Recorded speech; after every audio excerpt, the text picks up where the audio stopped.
Hey guys, tonight we're stepping into one of the most misunderstood chapters of medieval life, the chaotic, hilarious, and surprisingly familiar world of medieval teenagers. So before you get comfortable, take a moment like the video and subscribe, but only if you genuinely enjoy what I do here. And let me know in the comments where you're tuning in from and what time it is for you. It's always fascinating to see who's joining us from around the world.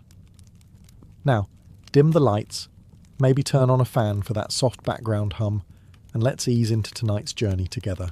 Imagine waking up in a medieval village at about 14 years old. Yesterday, everyone still called you just a child, whenever you did something foolish.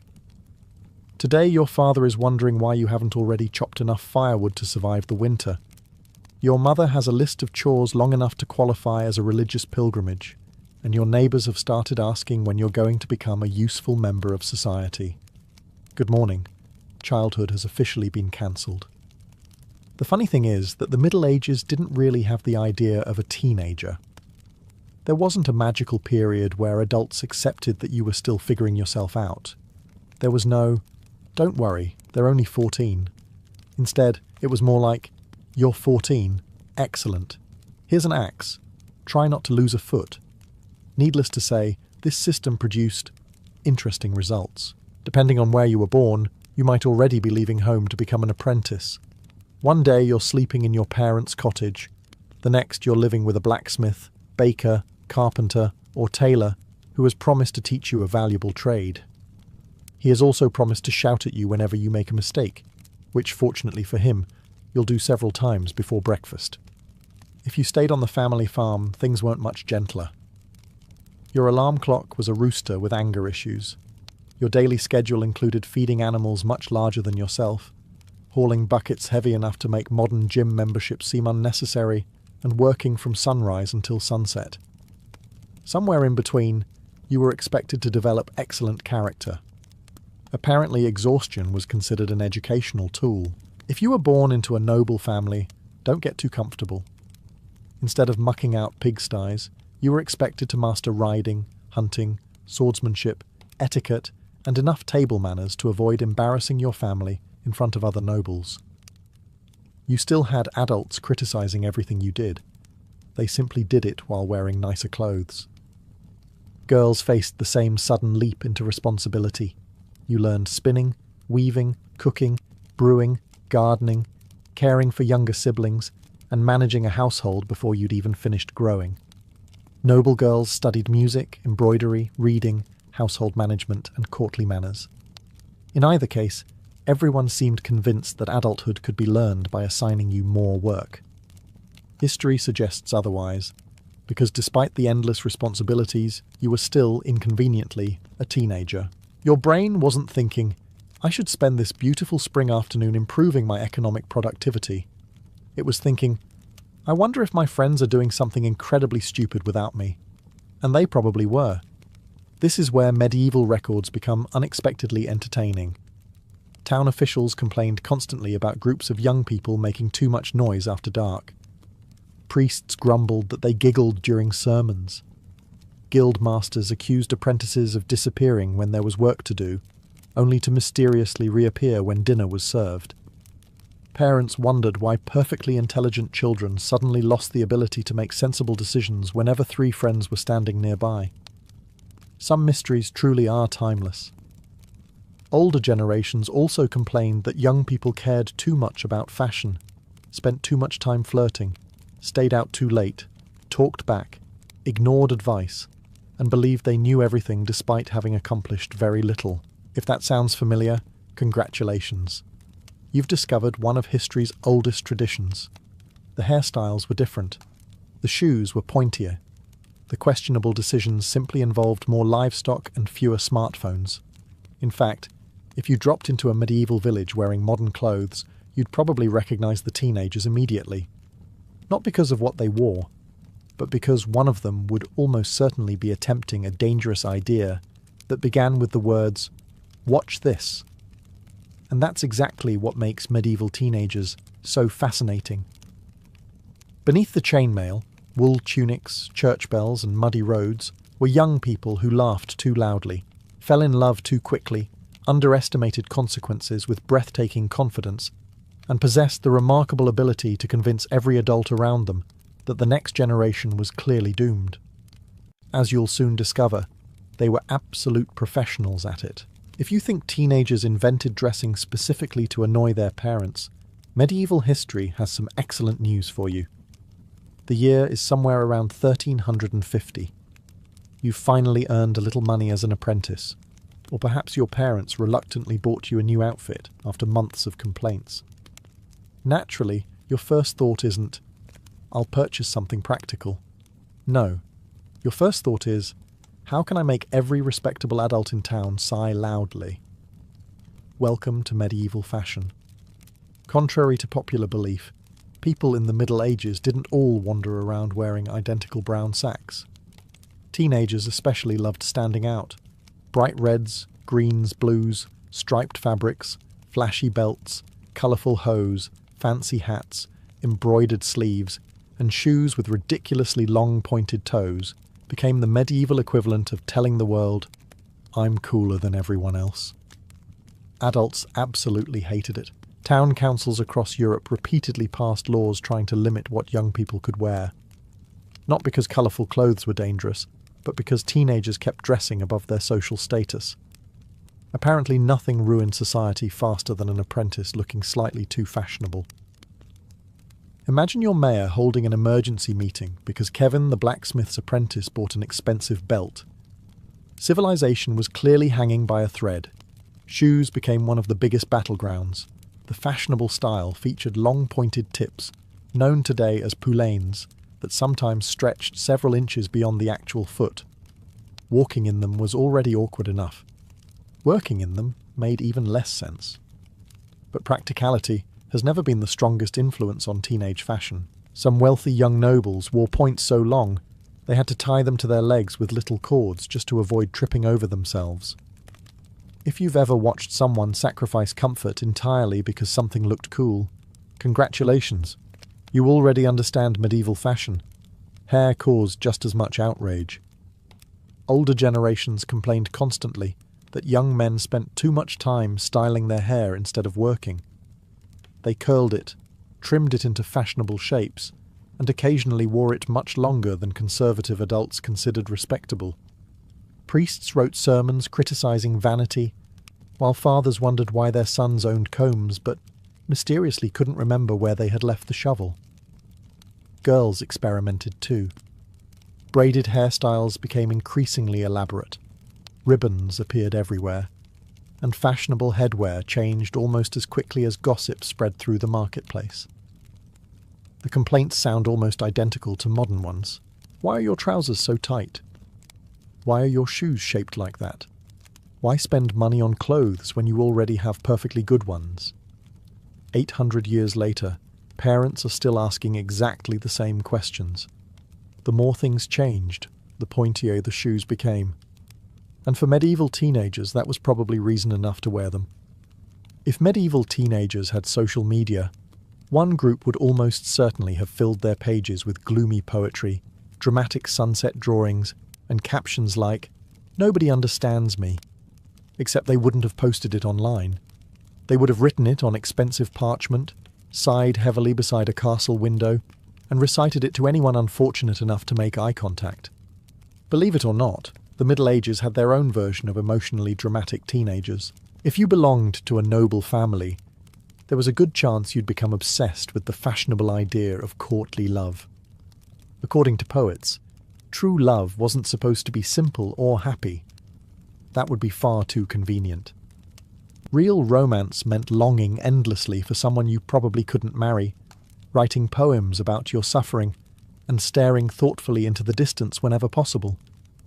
You were expected to be miserable with style. The more impossible your love was, the more respectable your heartbreak became. Imagine spending 3 months composing a beautiful poem because someone smiled at you once during a feast. Then discovering they were already promised to another noble. Then writing 4 more poems about how devastating this was. Modern teenagers call it being left on red. Medieval teenagers called it literature. Young nobles adored romantic songs performed by wandering minstrels.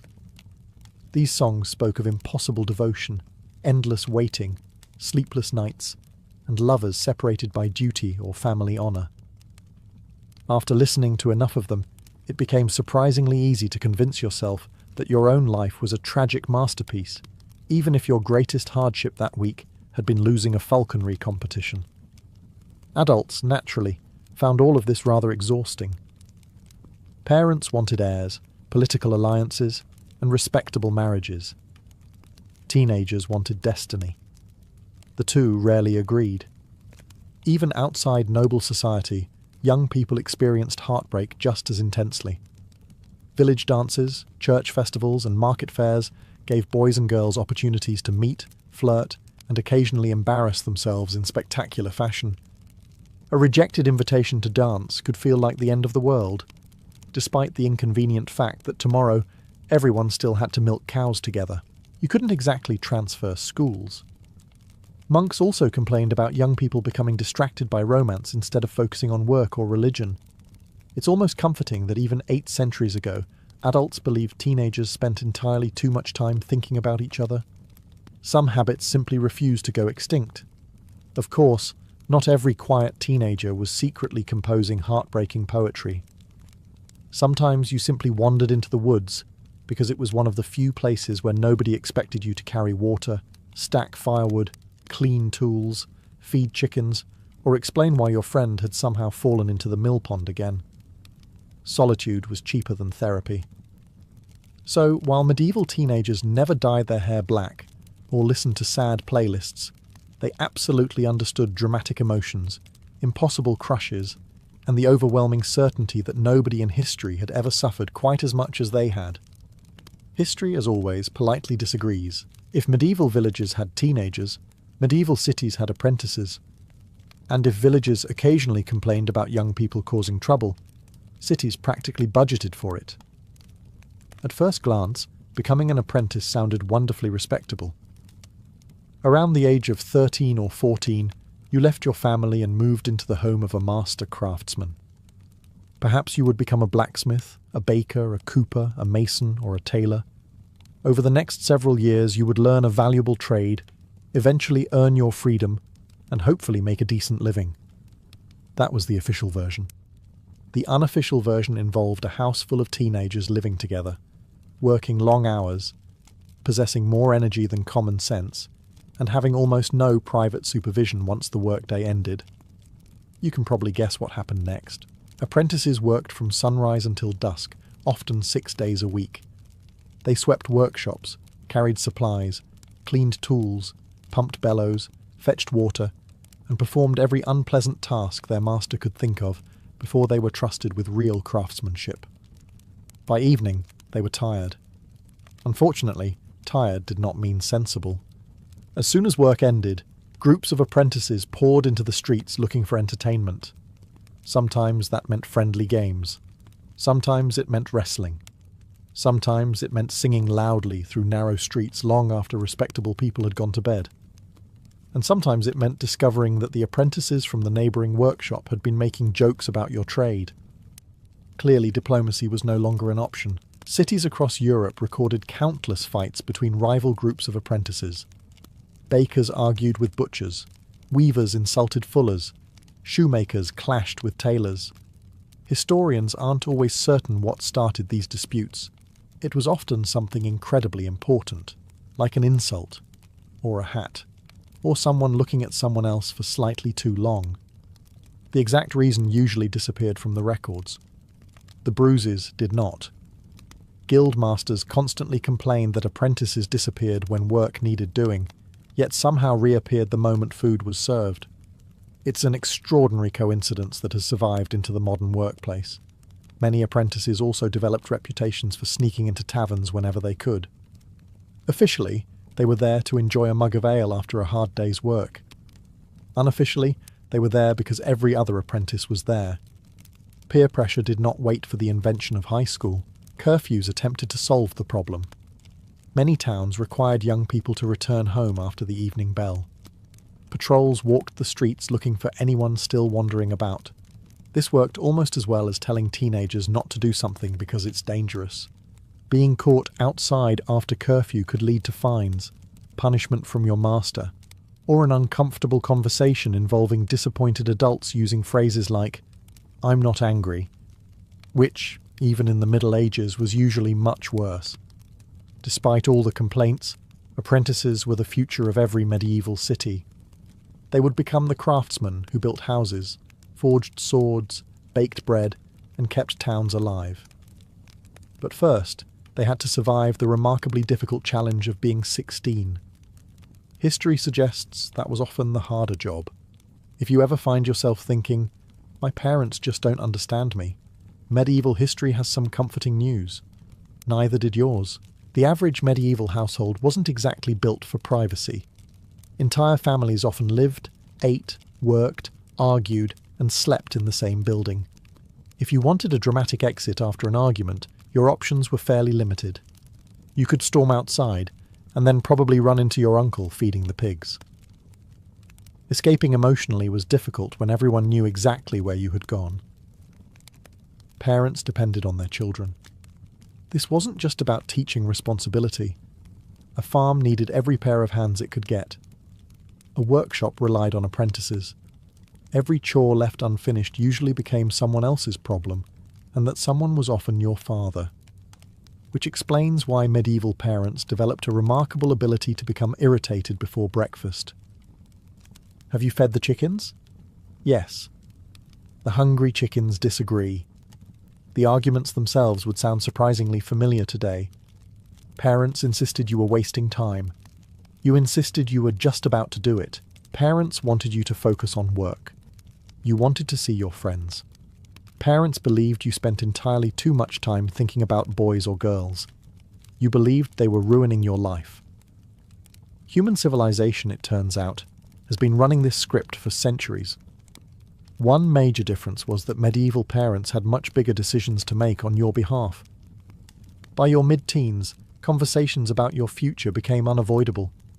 If you were a boy, would you stay on the farm, learn a trade, join a noble household, perhaps even fight in a lord's army someday?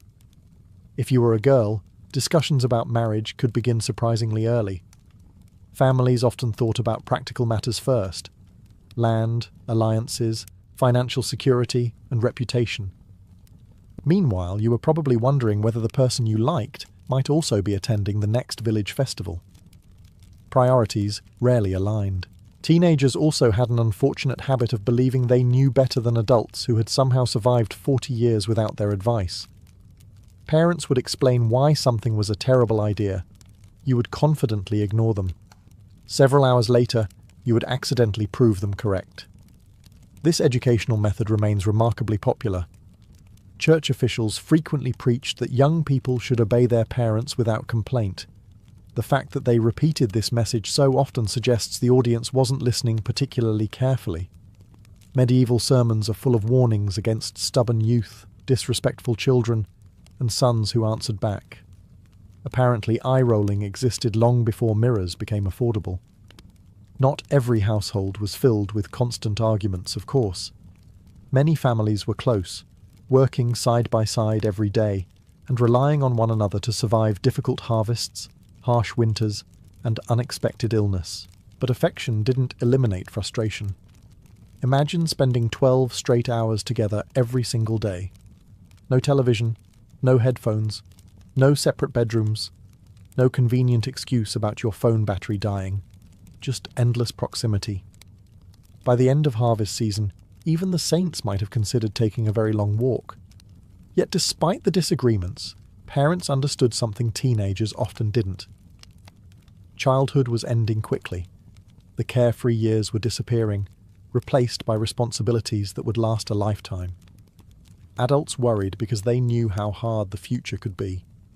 Teenagers, meanwhile, were busy arguing about whether they could stay out just a little longer. Some conversations, it seems, never go out of fashion. If you think teenagers only started inventing terrible ideas after electricity was discovered, medieval history would like a brief word. You and your friends have finally escaped work for the evening. Nobody wants to think about apprenticeships, chores, or tomorrow's endless list of responsibilities. Naturally, someone says the four most dangerous words in any language. I have an idea. No good story has ever started there. Medieval records are filled with complaints about young people pulling pranks that ranged from mildly amusing to, "Please explain this to the town magistrate."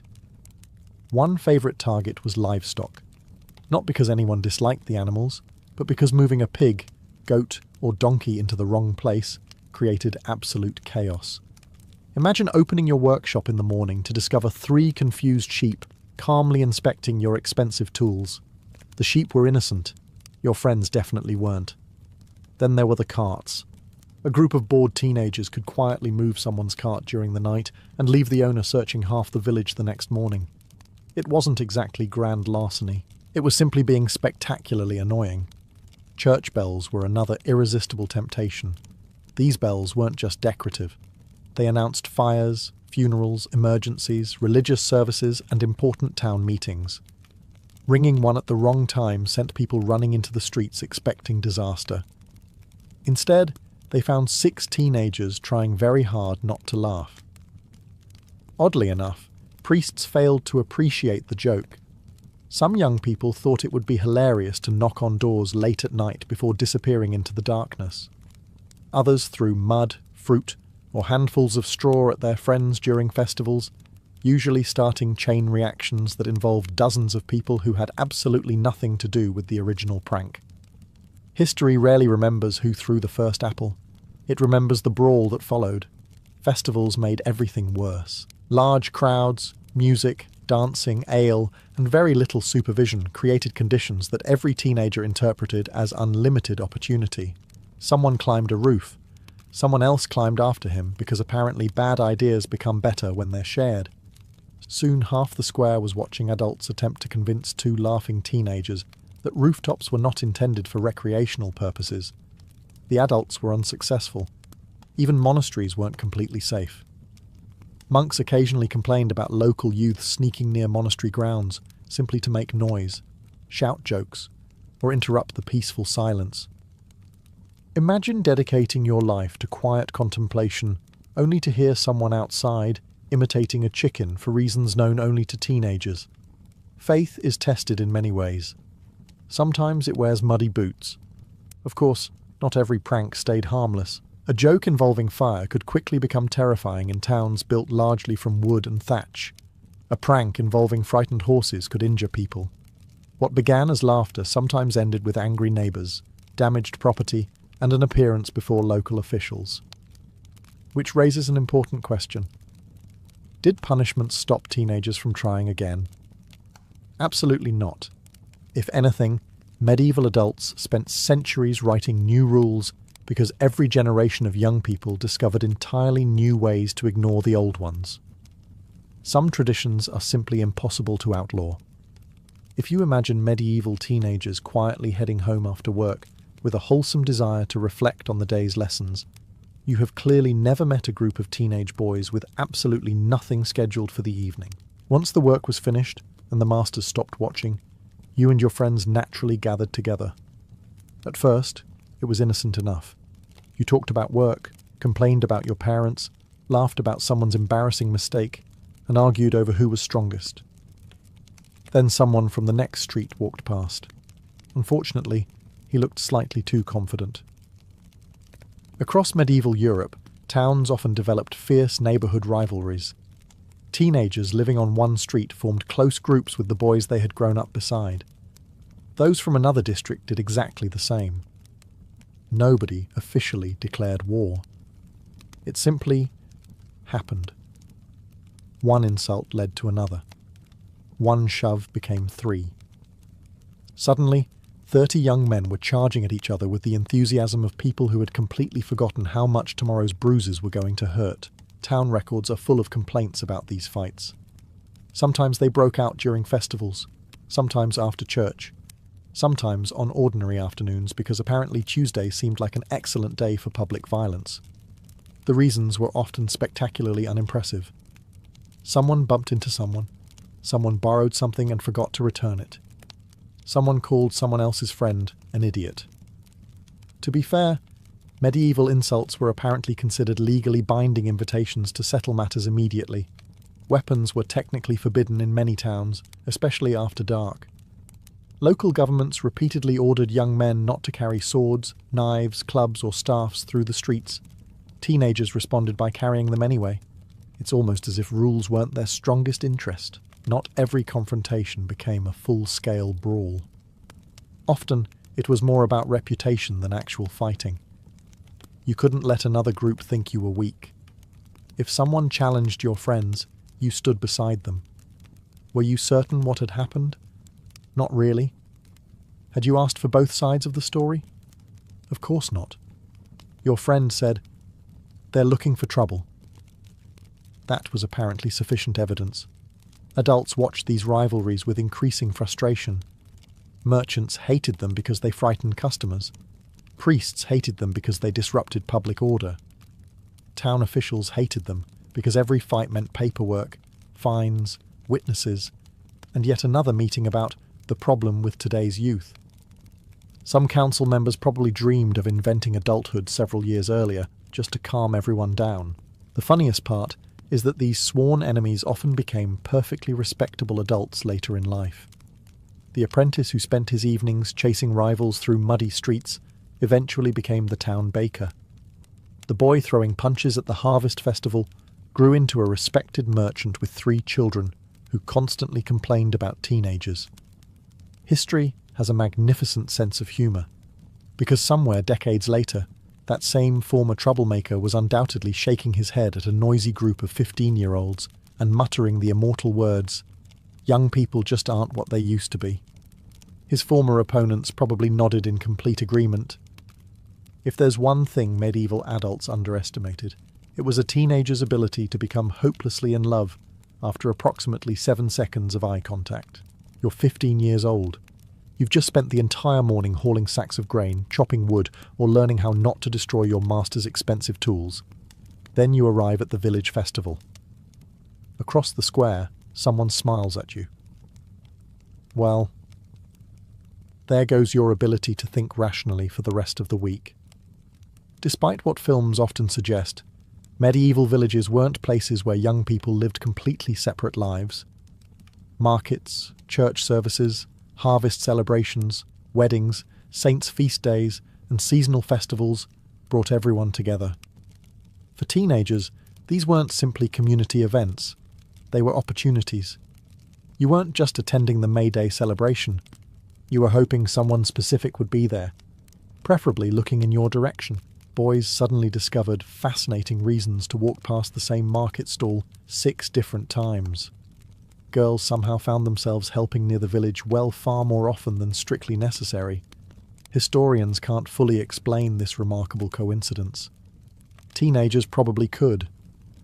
Dancing became one of the safest ways to flirt. During festivals, music echoed through village squares, while young people formed circles or danced in pairs under the watchful eyes of parents who pretended not to be watching. The key word there is pretended. Your mother noticed everything. Your father noticed even more. He simply expressed it by clearing his throat from 20 feet away. Courtship wasn't always straightforward. Families had opinions. Neighbours had opinions. The priest almost certainly had opinions. In medieval villages, privacy was about as rare as indoor plumbing. If you embarrassed yourself, congratulations. The entire village would probably hear about it before sunset. Love tokens also became surprisingly popular. A ribbon, a carved piece of wood, a flower, or even a simple handmade gift could quietly communicate feelings without saying a word. Unfortunately, your friends usually noticed immediately, and friends have possessed exactly the same emotional maturity throughout history. Oh, so that's why you've combed your hair today. Look who's trying to impress somebody. You immediately denied everything. Nobody believed you. Jealousy also made regular appearances. If another boy asked the person you liked to dance first, your evening could be ruined before the music had properly begun. Rivalries that began over absolutely nothing somehow became matters of enormous personal importance. From the outside, adults often found the whole thing amusing. Many had once experienced exactly the same emotions, although they preferred to pretend otherwise. Modern parents worry about teenagers spending too much time playing video games. Medieval parents had a different concern. They worried their teenagers might accidentally knock out half the village during a football match. To be fair, that was a perfectly reasonable concern. After another long day of work, you and your friends still had enough energy to sprint across fields, wrestle each other into the mud, throw heavy objects for fun, and invent competitions that would make modern insurance companies quietly close their offices forever. The most famous game was medieval football. Calling it football, however, is being extraordinarily generous. There were very few rules. Sometimes there were hundreds of players. Entire villages competed against neighbouring villages. The field could stretch across roads, streams, gardens, and open farmland. The objective was simple enough: get the ball to a certain location. How you accomplished that was open to interpretation. Kicking was allowed. Pushing was expected. Being tackled into a hedge was practically tradition. Broken windows, flattened fences, and deeply confused livestock often became innocent victims of the day's entertainment. It's no surprise that kings occasionally tried banning the sport altogether. The teenagers naturally responded by continuing to play it anyway. Some traditions are simply stronger than royal authority. Wrestling was another favourite pastime. Almost every village had young men eager to prove who was strongest. It didn't require expensive equipment, only confidence and a willingness to land face first in the dirt. Conveniently, medieval villages had an endless supply of dirt. Archery competitions were equally popular. Young men were expected to practice regularly because kingdoms depended on skilled archers during wartime. English kings even ordered their subjects to spend Sundays practicing with the longbow instead of wasting time on less useful activities. Teenagers heard this and thought, "Finally, an official excuse to shoot arrows all afternoon." Probably the only government program that sounded genuinely exciting. Then there was quarterstaff fighting. Imagine picking up a sturdy wooden pole nearly as tall as yourself and agreeing that hitting your friends with it counted as recreation. Surprisingly, this was considered excellent training. Even climbing became a competitive sport, although nobody officially admitted it. Trees, walls, rooftops, barns. If something could be climbed, a teenager eventually attempted it. Usually after someone confidently declared, "Bet you can't." Those 4 words have probably caused more unnecessary injuries than any plague in history. Adults complained constantly about dangerous games. Priests preached moderation. Town officials issued regulations. Parents warned about broken bones and unnecessary risks.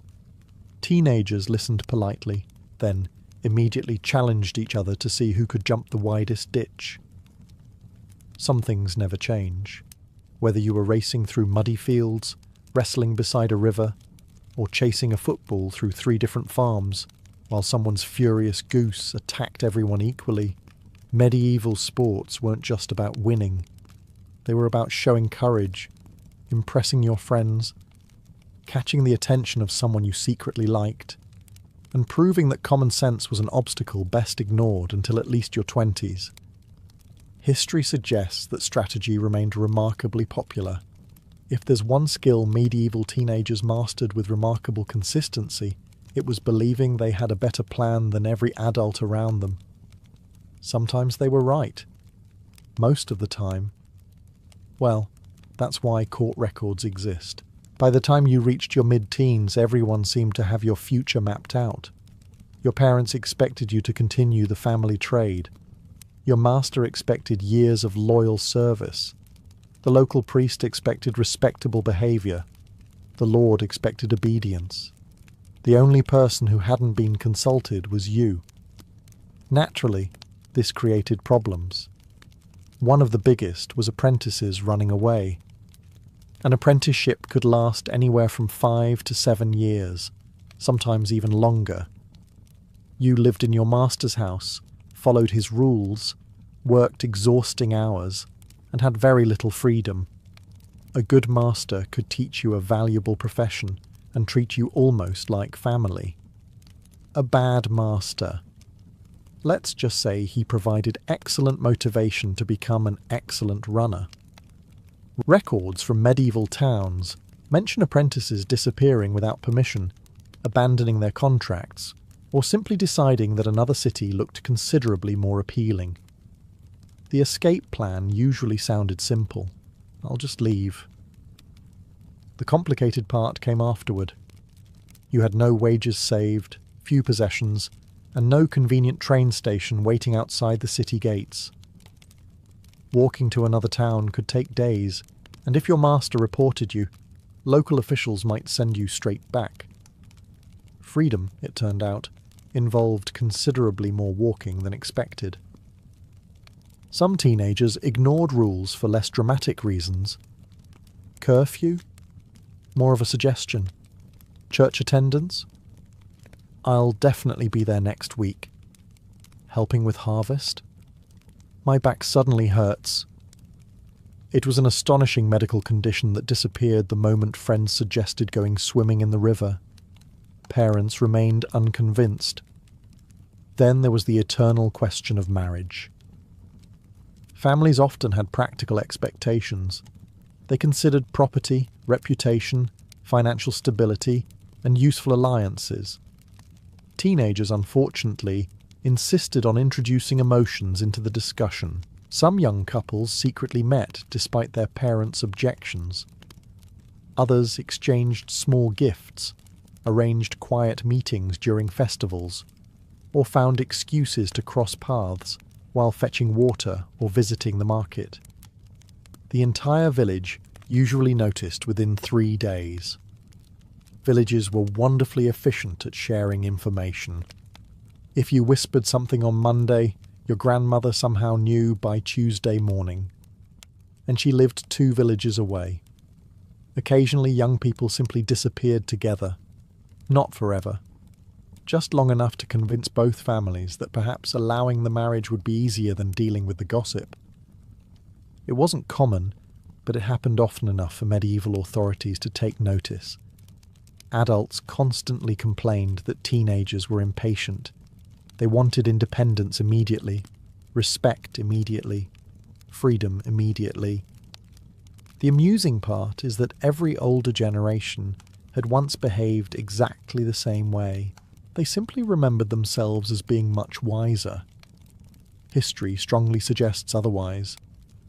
Because whether you were slipping out after curfew, sneaking away to meet someone you liked, abandoning an apprenticeship, or confidently announcing that every adult in your life was completely wrong, you were participating in one of humanity's oldest traditions, believing that this generation was the first to discover freedom, and that nobody over 30 could possibly understand it.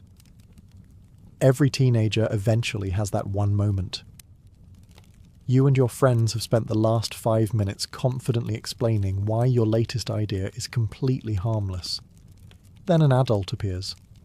Unfortunately, this adult carries an official badge. The Middle Ages had no shortage of laws aimed specifically at young people. In fact, the more you read medieval town records, the more you realise that local governments spent an astonishing amount of time trying to answer one impossible question. How do we stop teenagers from behaving like teenagers? Their success rate was modest. Large medieval towns appointed officials to patrol the streets, especially after dark. Their job was to keep the peace, stop fights, prevent theft, and make sure everyone obeyed the evening curfew. Your job, apparently, was making theirs considerably more difficult. If you were caught wandering the streets long after the curfew bell had rung, expect uncomfortable questions. Where were you going? Why weren't you home? Who were your friends? Why does one of them still have a chicken under his arm? Nobody wanted to answer that last one. Street fights were one of the biggest headaches for medieval authorities. Whenever groups of apprentices or village youths started throwing punches, The watch often had to break them apart before someone reached for a knife or club.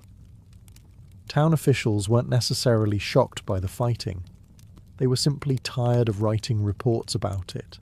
Some cities imposed fines. Others locked offenders in jail overnight to give them time to reconsider their life choices. Given that medieval prisons were cold, filthy, and smelled like several terrible decisions layered on top of each other, one night was usually enough. Usually, property damage brought even bigger problems. Breaking market stalls, damaging fences, smashing windows, knocking over someone's carefully stacked firewood. These weren't harmless jokes to medieval families. A damaged cart or broken tool could seriously affect someone's livelihood, meaning the prank that seemed hilarious yesterday suddenly became very expensive today. Parents often ended up paying for mistakes they hadn't even witnessed. Needless to say, they were not delighted. Church courts also dealt with young people from time to time, especially if the trouble involved disorder during religious services, public misbehaviour, or ignoring important holy days. Imagine interrupting a sermon because your friend dared you to make sheep noises. The priest would remember your name, probably forever. The funny thing is that medieval judges often showed surprising patience toward younger offenders. They understood that young people were impulsive, easily influenced by friends, and spectacularly overconfident. Some things have always been obvious. What mattered most was whether you learned from the experience. Did you apologize? Did you pay the fine? Did you stop causing trouble? The answer to that final question was occasionally. Because if history teaches us anything, it's that no punishment has ever completely cured a teenager of believing, next time, we'll be smarter. History also teaches us there is almost always a next time, which explains why medieval law books kept getting thicker, while teenagers somehow kept finding entirely new ways to end up in them. The sun has finally disappeared behind the rooftops. The church bell rings to announce the evening curfew. Respectable citizens begin closing their shutters, putting out lamps, and settling in for the night. You look at your friends. Your friends look at you. Nobody says it aloud, but everyone is thinking exactly the same thing. So, are we actually going home? Not immediately. Despite the popular image of medieval towns becoming completely silent after sunset, nighttime had a strange kind of energy, especially for young people. The streets grew darker, the crowds became smaller, and suddenly every harmless adventure felt twice as exciting simply because an adult had told you not to do it. Teenagers have always found darkness incredibly persuasive. If you were an apprentice, your master probably expected you to be asleep after another exhausting day of work. Instead, you quietly slipped outside to meet your friends. Not because you had an important meeting, because someone claimed a travelling musician had arrived at the tavern. That was reason enough. Taverns became natural gathering places. They weren't just places to drink. People shared news, listened to music, played games, told stories, and laughed about the day's disasters. Travellers brought rumours from distant towns, merchants exchanged gossip, and local musicians filled the room with songs everyone somehow knew. You, meanwhile, were pretending not to notice someone sitting across the room. Your friends noticed immediately. They were kind enough to point it out by smiling in the most suspicious way imaginable. Excellent support system. Of course, not every teenager was legally supposed to spend evenings in taverns. Some masters forbade it. Parents certainly discouraged it, which made it even more attractive. There's something almost magical about forbidden places. They become approximately 3 times more interesting the moment an adult says, "You're not going." Outside the taverns, town streets became much quieter. Without streetlights, medieval nights were genuinely dark. Moonlight helped, but narrow alleys could feel mysterious even to people who walked them every day. Every strange noise suddenly sounded larger. A cat knocked over a bucket. You briefly prepared to fight a dragon. Teenagers loved telling ghost stories during these nighttime walks. Every abandoned ruin supposedly contained spirits. Every lonely crossroads had its own legend. Every ancient tree had apparently witnessed something supernatural. The stories grew dramatically better after everyone agreed they definitely weren't scared. Nobody believed that statement, even the person saying it. Town watches patrolled many larger cities, carrying lanterns and listening for trouble. Their appearance usually produced one of two reactions. If you had done nothing wrong, you greeted them politely. If you had done something wrong, you suddenly became fascinated by the speed at which you could walk in the opposite direction without technically running. By morning, everyone returned to work as though nothing unusual had happened. The baker baked bread. The blacksmith forged iron. The apprentices swept the workshop. And every teenager silently wondered what everyone was doing after sunset tonight. Because medieval nights weren't just about breaking curfew. They were about tasting a tiny piece of independence before adulthood arrived, whether the adults approved or not. One afternoon, you're racing your friends across a muddy field, laughing because one of them has somehow fallen into a ditch for the second time this week. The next morning, someone hands you real responsibility. No ceremony, no inspiring speech, no helpful booklet titled, "Congratulations, you're an adult now." Just work. The strangest part about growing up in the Middle Ages was how suddenly everyone expected you to stop behaving like a teenager. There wasn't a universal birthday when adulthood officially began. Instead, it arrived differently depending on who you were and where you lived. Maybe you finished your apprenticeship. Maybe your father became too old to manage the farm alone. Maybe your family arranged your marriage. Maybe war arrived before any of those things had a chance to happen. Whatever the reason, one day people stopped saying, "He's just a boy." Now they were saying, "He's responsible." Those are two very different sentences. If you had completed an apprenticeship, you could finally become a journeyman.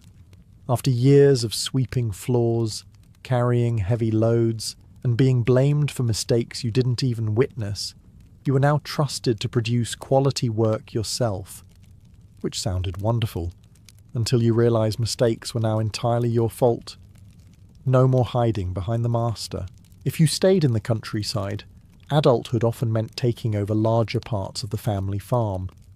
Suddenly the harvest wasn't simply your parents' concern. If the crops failed, they were your concern too.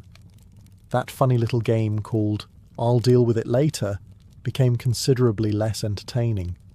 Marriage changed everything as well. Many people married in their late teens or early 20s, although the exact age varied greatly depending on wealth, location, and circumstance. Marriage wasn't simply about romance. It meant managing a household, raising children, producing enough food, paying rents, maintaining property, and surviving winters that didn't particularly care whether you felt prepared. Life had an extraordinary habit of assuming you were. Young noblemen faced another challenge: military service. Training with swords during childhood had seemed exciting enough. Actually leading men into battle was rather less glamorous. The armour became heavier. The consequences became permanent. For young women, adulthood meant equally demanding responsibilities. Running a household required remarkable skill. Bread had to be baked, clothing repaired, food preserved, accounts remembered, servants supervised if the family could afford them, children cared for, and countless daily problems solved before they became disasters. Nobody called it management. It absolutely was. The amusing thing is that adults often looked back on their teenage years with suspiciously selective memories. The former apprentice who had once started tavern arguments now complained that young people lacked discipline. The former village troublemaker insisted teenagers had become reckless. The man who had climbed church roofs for fun somehow became convinced he had always been perfectly sensible. History suggests his friends would have disagreed. Perhaps that is the final step into adulthood. Not paying taxes, not getting married, not finishing your apprenticeship, but forgetting just how wonderfully ridiculous you were at 16 and becoming absolutely certain that the next generation is somehow much worse. Some traditions are simply too old to disappear. After everything you've seen, from the impossible fashion trends and spectacularly bad ideas to midnight adventures and public fistfights, you might expect the ending of this story to reveal that medieval teenagers were completely different from the teenagers of today. History has other plans. Strip away the castles, the wool tunics, the muddy roads, and the church bells, and you're left with something surprisingly familiar. You, or at least someone very much like you. 800 years ago, you still wanted freedom before you were quite ready for it. You wanted adults to trust you while simultaneously giving them excellent reasons not to. You believed your friends knew everything, your parents understood nothing, and the future would somehow work itself out. It usually did.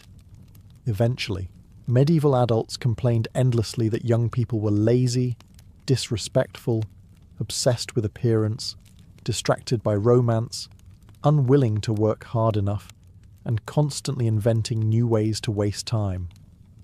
If you've heard those complaints before, congratulations. You've discovered the longest-running conversation in human history. In fact, every generation seems absolutely convinced that they were the last sensible one. The Romans complained about young people. Medieval parents complained about young people. Victorian parents complained about young people.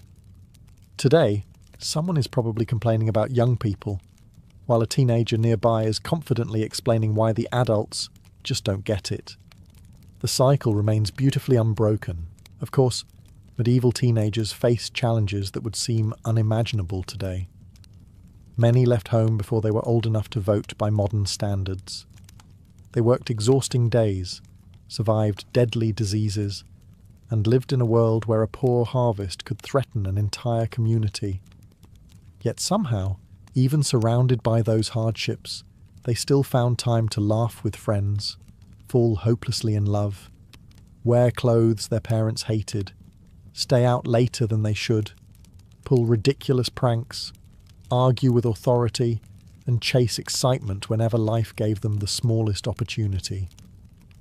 Human nature, it seems, has always been stronger than circumstance. Perhaps that's why medieval records are so enjoyable to read. They're filled with kings, bishops, knights, and great battles. But hidden between those famous stories are ordinary teenagers trying to figure out who they were, sometimes brilliantly, often disastrously, almost always entertainingly, and maybe that's the biggest surprise of all. The Middle Ages weren't populated by silent, gloomy people endlessly struggling through life without smiling.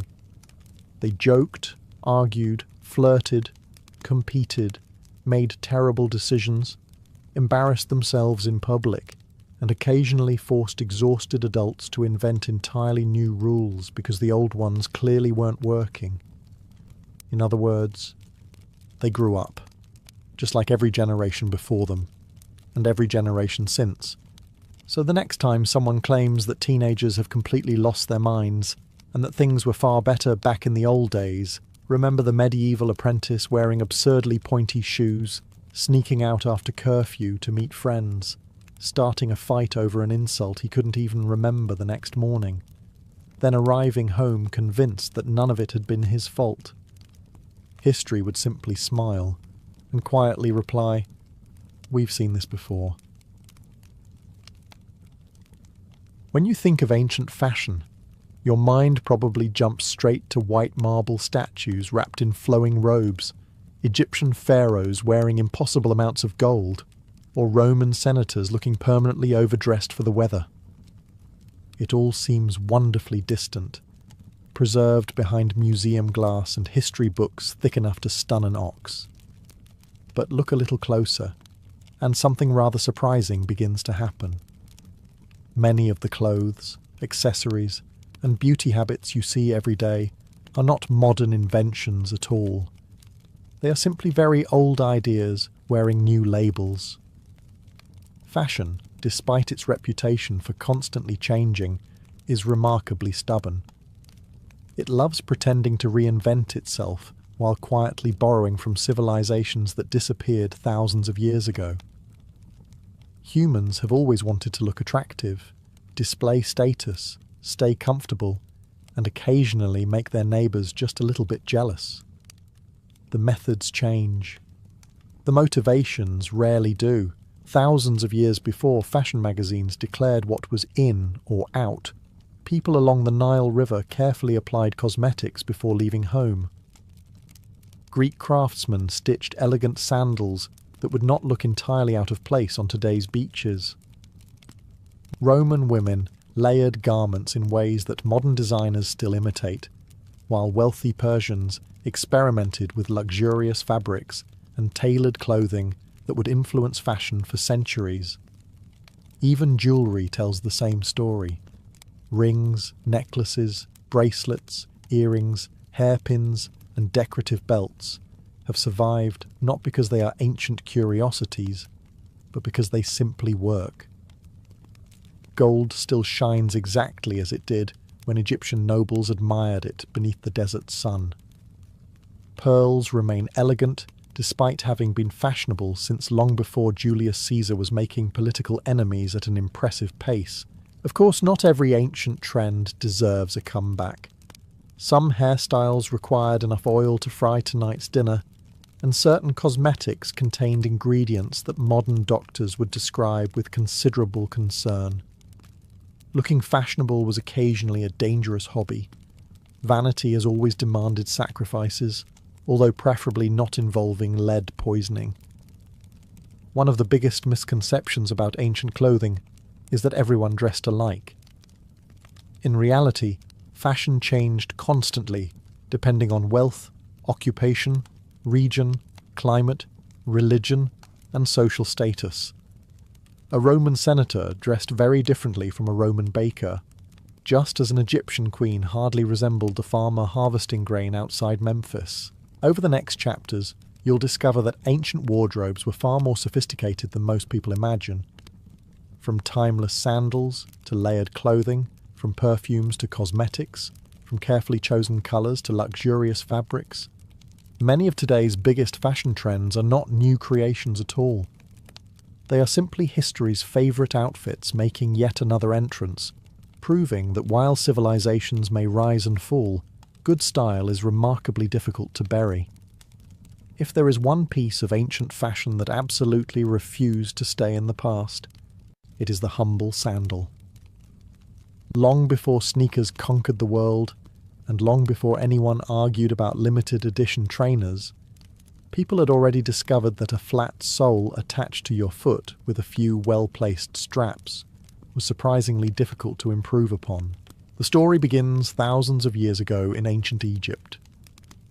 Walking barefoot on cool stone floors inside temples was pleasant enough, but crossing hot desert sand was another matter entirely. Egyptians crafted sandals from woven papyrus reeds, palm fibres, leather, and occasionally wood. Simpler versions belonged to farmers and labourers, while elaborate sandals decorated with dyed leather, embroidery, or even gold leaf were reserved for the wealthy. Pharaohs took footwear particularly seriously. Some royal sandals featured images of Egypt's enemies painted onto the soles. Every step literally placed foreign rivals beneath the ruler's feet.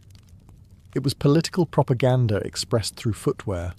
Modern branding suddenly feels rather unimaginative. As Mediterranean civilizations grew, so did sandal design.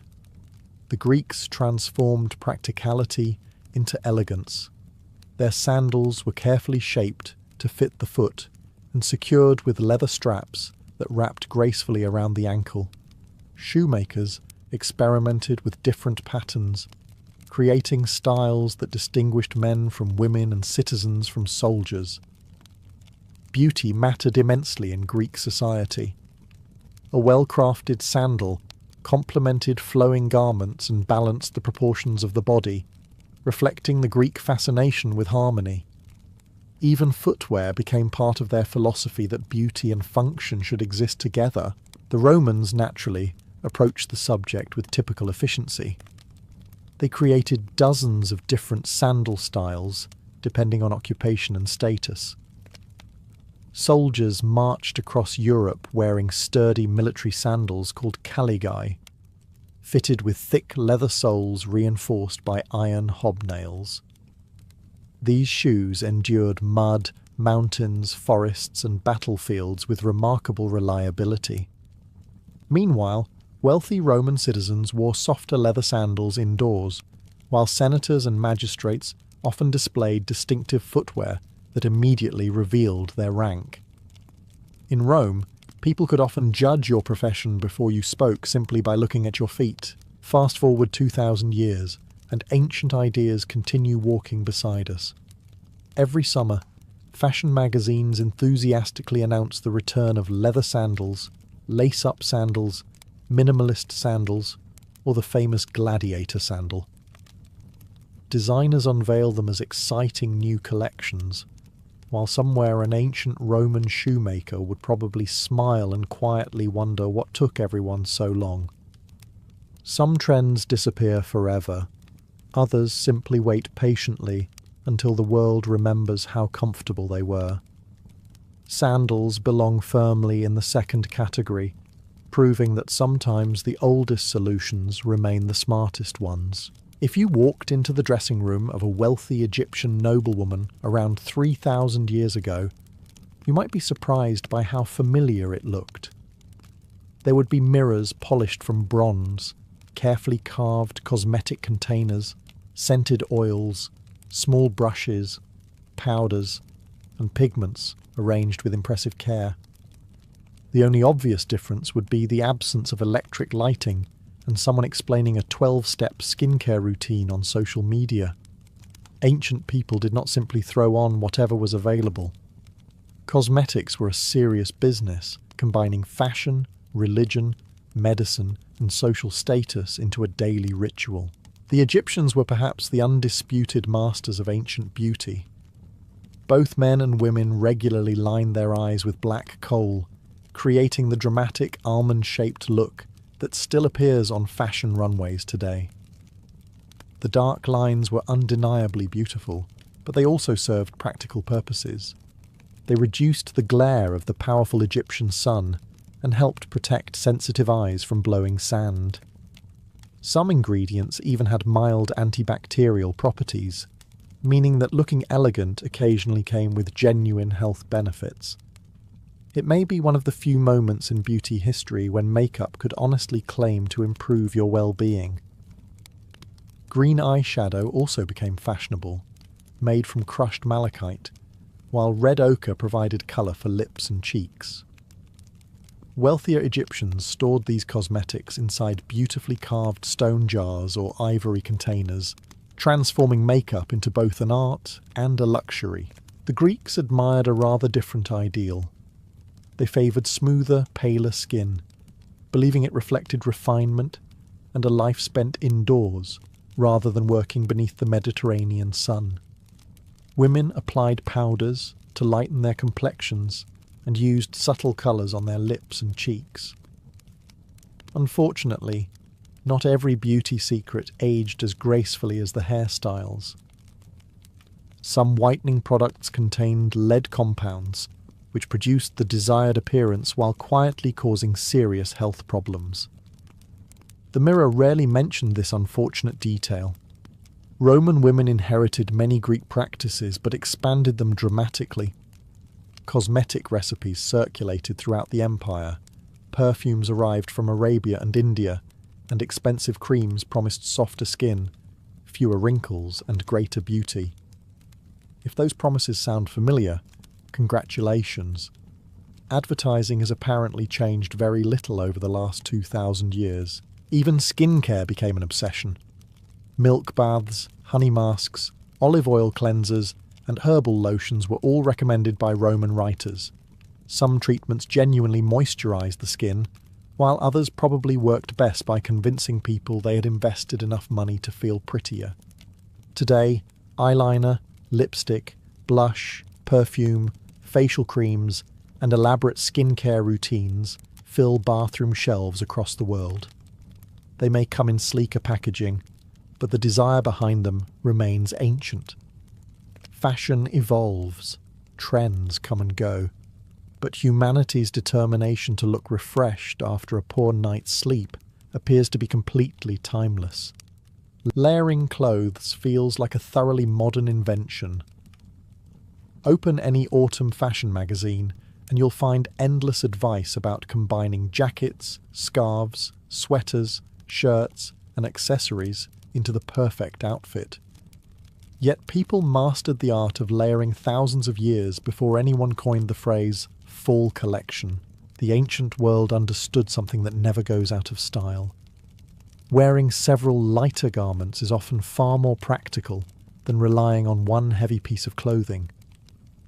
In ancient Greece, the basic wardrobe began with the chiton, a simple tunic made from linen or wool, but it rarely stopped there. Depending on the weather, the occasion, or a person's wealth, another garment called the himation could be draped over the shoulders. It functioned somewhere between a cloak, a shawl, and a stylish overcoat. The fabric folded naturally around the body, creating elegant lines without a single button or zipper. How you arranged those folds mattered. A neatly draped himation suggested education, refinement, and self-control. Wrapping it carelessly might imply you had dressed in the dark or had lost an argument with your own wardrobe. The Romans adopted many Greek ideas, but made them even more structured. Most citizens wore a simple tunic close to the body, adding heavier cloaks when temperatures dropped. Senators and magistrates wore the famous toga over their tunics during official occasions, though despite its iconic reputation, the toga was hardly everyday wear. In fact, many Romans found it bulky, uncomfortable, and difficult to manage. Wearing one properly often required practice or assistance. Imagine needing help simply to get dressed before attending a meeting. Suddenly, wrestling with a modern necktie feels considerably less dramatic. Beyond the Mediterranean, the Persians took layering to another level. Living across climates that ranged from hot plains to cold mountain regions, they developed wardrobes that included trousers, long-sleeved tunics, fitted jackets, cloaks, and decorative belts. Their clothing emphasized comfort while allowing freedom of movement, particularly for horsemen who spent long hours riding across the empire. Persian tailoring impressed neighbouring civilizations so much that elements of it gradually spread westward. The idea of fitted outer garments, worn over lighter layers, would eventually influence fashion throughout Europe. Layering also allowed people to display wealth without saying a word. Rich fabrics beneath expensive cloaks, colourful borders peeking from underneath outer garments, embroidered sleeves appearing at just the right moment, all quietly announced prosperity. Today, we casually combine shirts, jackets, coats, scarves, and cardigans without giving the concept much thought. Fashion brands present layered outfits as seasonal innovations every few years. The Greeks, Romans, and Persians might politely applaud the effort before pointing out that they had already perfected the look, while your great-great-great-grandparents' ancestors were still figuring out how sleeves worked. If you were suddenly transported into the marketplace of ancient Rome, Egypt, or Greece, one thing would become obvious almost immediately. People loved jewellery. Not just kings and queens, but merchants, soldiers, priests, wealthy landowners, and anyone who could afford even the smallest decorative piece. Some things simply refuse to go out of fashion. Gold is one of them. Ancient Egyptians believed jewellery was far more than decoration. every necklace, bracelet, ring, or amulet could carry religious meaning, offer protection from evil spirits, or symbolize divine favor. Gold was especially treasured because it never tarnished. To the Egyptians, this eternal shine reflected the flesh of the gods themselves. A noblewoman might wear elaborate collars made from rows of gold, turquoise, lapis lazuli, and carnelian beads. Broad bracelets covered both wrists, rings adorned nearly every finger, and earrings framed carefully styled hair. None of it was considered excessive. Quite the opposite. Displaying beautiful craftsmanship honoured both wealth and the gods. Modern jewellery advertisements often promise timeless elegance. Ancient Egypt quietly demonstrated what timeless actually looks like. The Greeks approached jewellery somewhat differently. They admired balance and subtle beauty. Gold wreaths resembling olive leaves, delicate earrings shaped like tiny animals, and necklaces with carefully worked pendants reflected their appreciation for nature and proportion. Jewellery complemented the body, rather than overwhelming it. Of course, if you happened to be exceptionally wealthy, subtlety occasionally took a holiday. Then came the Romans, who embraced nearly every style they encountered across their growing empire. Their jewellers imported pearls from the Persian Gulf, emeralds from Egypt, sapphires from distant lands, amber from northern Europe, and precious stones from as far away as India. Roman elites became passionate collectors. Rings multiplied, necklaces grew heavier, bracelets climbed higher up the arm, and gemstones became visible proof that their owner possessed both wealth and excellent trade connections. Julius Caesar himself reportedly admired pearls so much that he helped turn them into one of Rome's greatest luxury obsessions. At extravagant banquets, guests often wore enough jewellery to finance a respectable farm. Not every ornament served purely decorative purposes. Signet rings carried family seals used to stamp wax on important documents, making them both fashionable and practical. They functioned almost like personal signatures worn on the hand. Today, engagement rings, gold chains, pearl earrings, charm bracelets, layered necklaces, and gemstone rings continue filling jewellery stores around the world. Their designs may be simplified or modernised, but their origins stretch astonishingly far into the past. People often say that diamonds are forever. Ancient history gently reminds us that humanity's desire to decorate itself with beautiful things has lasted even longer. Across empires that rose and vanished, through wars, plagues, and changing civilizations, gold kept shining, pearls kept glowing, and people kept admiring themselves in the nearest reflective surface.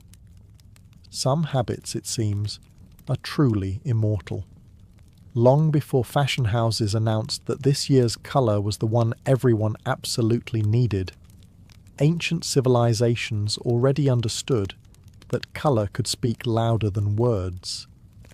It could reveal your wealth, your profession, your family, your beliefs, and sometimes even whether people were expected to bow when you walked into the room. In the ancient world, colour was never just decoration. Take purple, for example. Today, you can buy a purple shirt without giving it much thought. 2,000 years ago, owning one could place you among the richest people in the Mediterranean. The famous Tyrian purple dye was extracted from tiny sea snails found along the eastern Mediterranean coast. Producing even a small amount required thousands of shells and an astonishing amount of labour. The process was slow, unpleasant, and smelled so dreadful that dye workshops were usually built well away from cities. Apparently, luxury occasionally came with the aroma of something that had made several poor life choices. The expense made purple a symbol of enormous prestige. Roman emperors eventually claimed it almost exclusively for themselves. Certain shades became so closely associated with imperial power that wearing them without permission could lead to serious consequences. Accidentally copying the emperor's outfit was not considered a harmless fashion mistake. White carried its own importance. Greek citizens often wore clean white garments during festivals and religious ceremonies, symbolizing purity and respect for the gods. Roman politicians also favored bright white togas when campaigning for public office. In fact, the Latin word candidus, meaning brilliantly white, gave us the modern word candidate.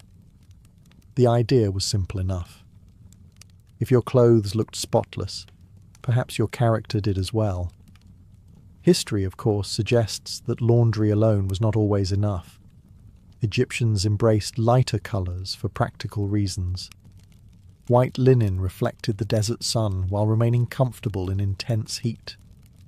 Wealthier Egyptians sometimes added colourful decorative borders dyed in reds, blues, greens and yellows using minerals and plant-based pigments.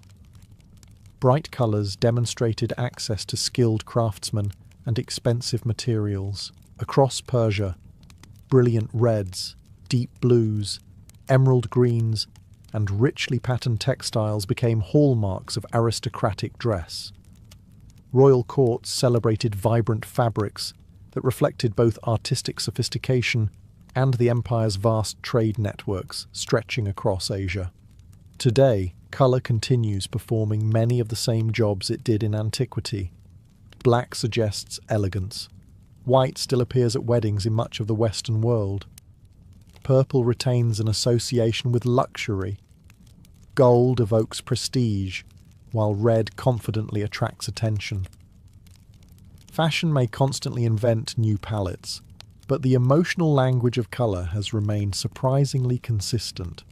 Thousands of years separate us from the Egyptians, Greeks, Romans and Persians, yet we still instinctively understand what they understood all along. Sometimes the first thing people notice about you is not the cut of your clothes. It is simply the colour you chose to wear. Hair has always been one of fashion's favourite ways to make a statement. Unlike expensive jewellery or luxurious fabrics, nearly everyone had hair to work with, making it one of the most accessible forms of self-expression in the ancient world. Whether carefully curled, braided, tied, or piled high above the head, hairstyles often revealed just as much about a person as their clothing did. And surprisingly, many of today's most popular hairstyles would have looked perfectly at home thousands of years ago. Ancient Egypt offers one of the earliest examples. While many people kept their natural hair short for comfort in the desert heat, wigs became an entire fashion industry. Wealthy men and women owned several wigs for different occasions, crafted from human hair, wool, or plant fibres. These wigs could be braided, curled, scented with perfume, and decorated with beads or gold ornaments. Owning multiple hairstyles without waiting months for your hair to grow was apparently not invented by modern celebrities. The Greeks preferred a softer, more natural elegance. Women often wore long hair gathered into loose buns at the back of the head, secured with ribbons, pins, or decorative bands. Braids framed the face, while gentle curls were admired as symbols of beauty and refinement. These hairstyles were not rushed affairs. Household servants often spent considerable time arranging every strand. Looking effortlessly graceful usually required quite a bit of effort behind the scenes, a tradition that remains remarkably alive today. Roman fashion, however, took hairstyling to extraordinary levels. During the imperial period, wealthy Roman women competed to create increasingly elaborate hairstyles. Hair was curled into dozens of tiny ringlets, braided into towering structures, and supported by pins, wireframes, and occasionally even additional hair purchased from across the empire. Blonde hair imported from northern Europe became especially fashionable. Roman ladies sometimes wore wigs made from the hair of Germanic women, while darker hair from the East was equally prized. Fashion had become international long before anyone thought of calling it global. The more elaborate the hairstyle, the clearer the message. Its owner possessed enough wealth to employ servants, whose full-time responsibility was arranging hair. Men followed trends as well. Julius Caesar famously combed his thinning hair forward to hide his baldness, while later emperors carefully influenced male hairstyles throughout the empire. Apparently, worrying about receding hairlines is another ancient tradition. Today, braided crowns, sleek buns, beach waves, curtain bangs, elaborate updos, hair extensions, and even wigs appear on red carpets and fashion shows around the world. The mirrors have changed. The styling tools have certainly improved. But if an ancient Roman or Greek stepped into a modern salon, they would recognize many of the hairstyles immediately. They might simply ask why everyone insists on calling them the newest trend. Long before anyone walked through an airport duty-free shop wondering whether they really needed another bottle of perfume, ancient civilizations had already developed a fascination with fragrance. In fact, perfume is one of humanity's oldest luxury industries, dating back thousands of years. While clothing catches the eye, scent has always been the invisible finishing touch that completes an appearance. The Egyptians were among the first true masters of perfume. Fragrance surrounded nearly every aspect of daily life. Temples burned sweet-smelling incense during religious ceremonies, homes were filled with aromatic oils, and both men and women applied scented balms before attending feasts or important gatherings. Cleanliness and pleasant scents were closely linked with beauty, health, and even holiness. One of the most recognizable Egyptian beauty rituals involved wearing cones of scented wax on top of elaborate wigs during celebrations. As the evening grew warmer, the wax slowly melted, releasing perfumes made from myrrh, cinnamon, lotus flowers, and other precious ingredients. It sounds unusual today, but compared to spraying yourself with artificial ocean breeze before sitting in an air-conditioned office, perhaps it is not quite as strange as it first appears. The Greeks expanded perfume into an art form. Different fragrances suited different occasions. Athletes scented themselves after bathing, guests applied perfume before banquets, and temples filled with carefully chosen aromas during religious festivals. Philosophers occasionally complained that people wore too much perfume, proving that someone has always believed everyone else is overdoing it.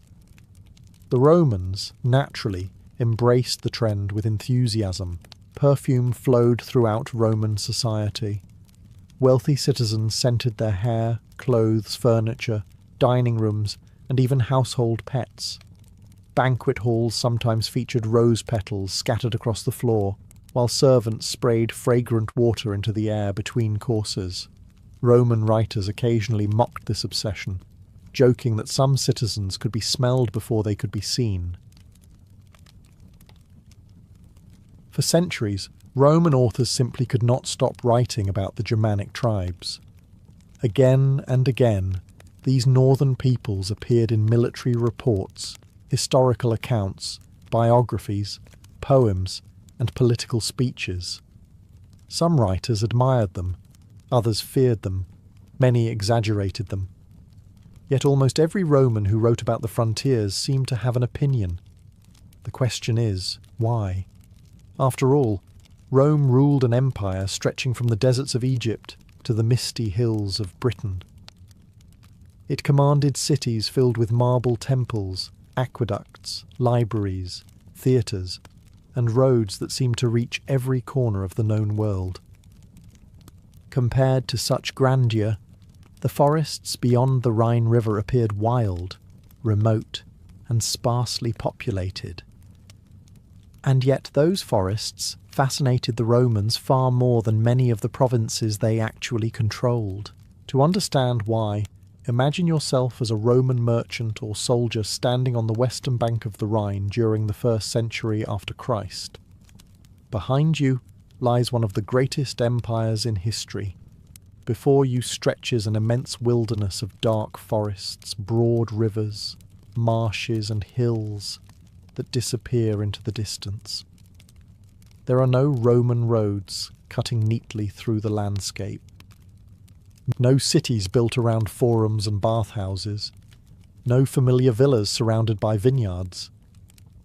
Somewhere beyond the trees live dozens of tribes whose languages sound unfamiliar, whose customs seem strange, and whose leaders owe absolutely nothing to Rome. Naturally, curiosity begins to grow. The first stories came from traders who exchanged goods along the frontier.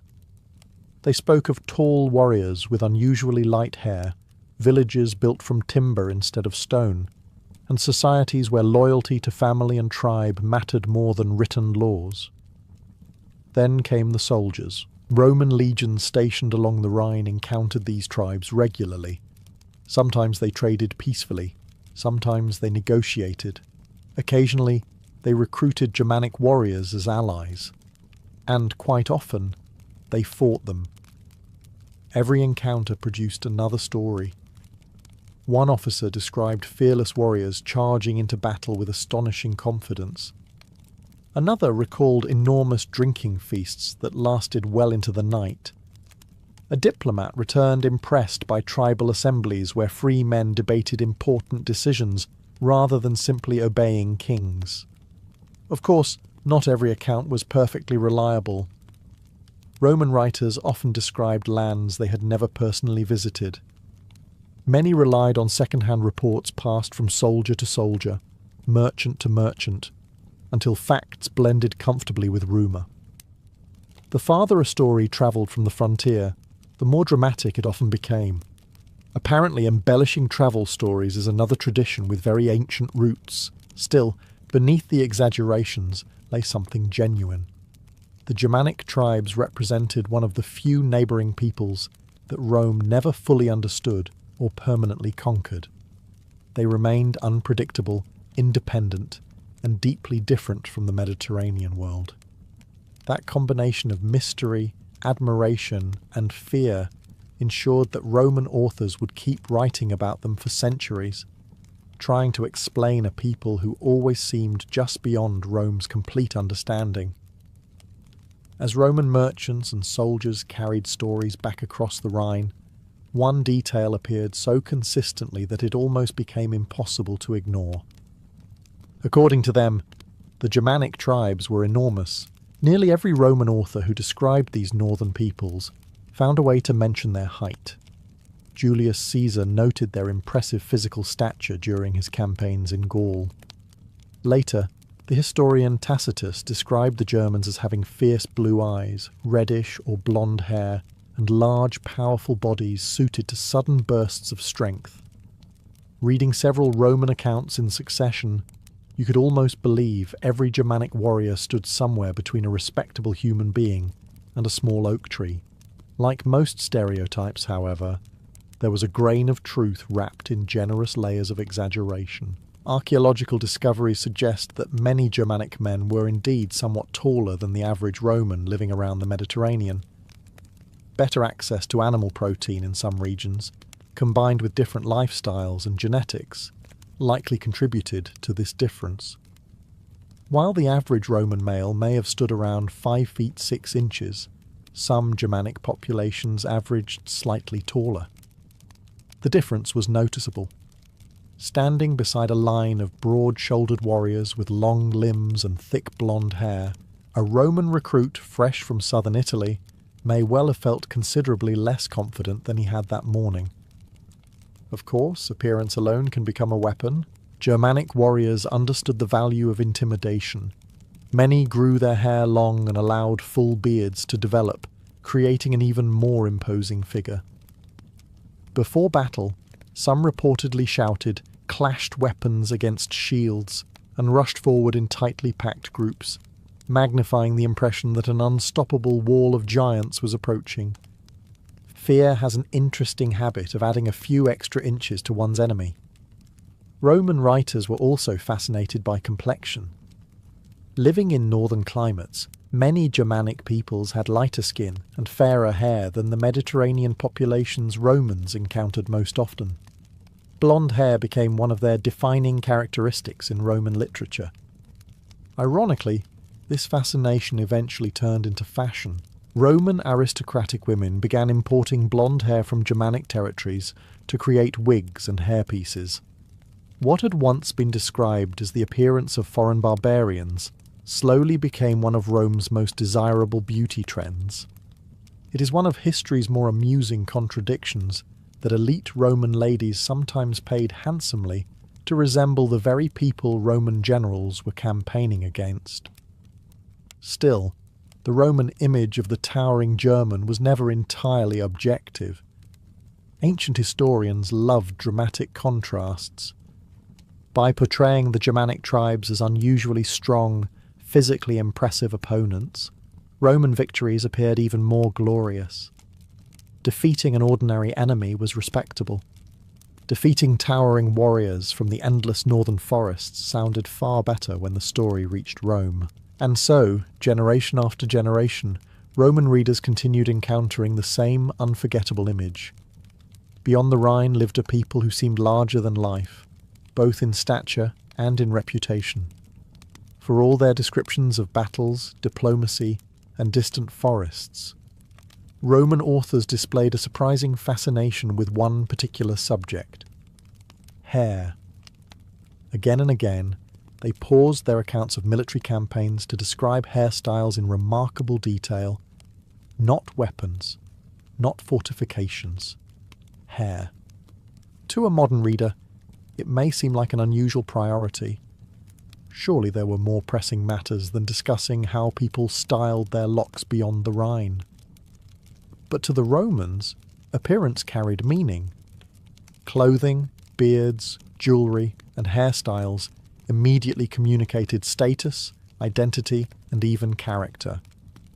Looking at someone's hair was often like reading the first page of their biography.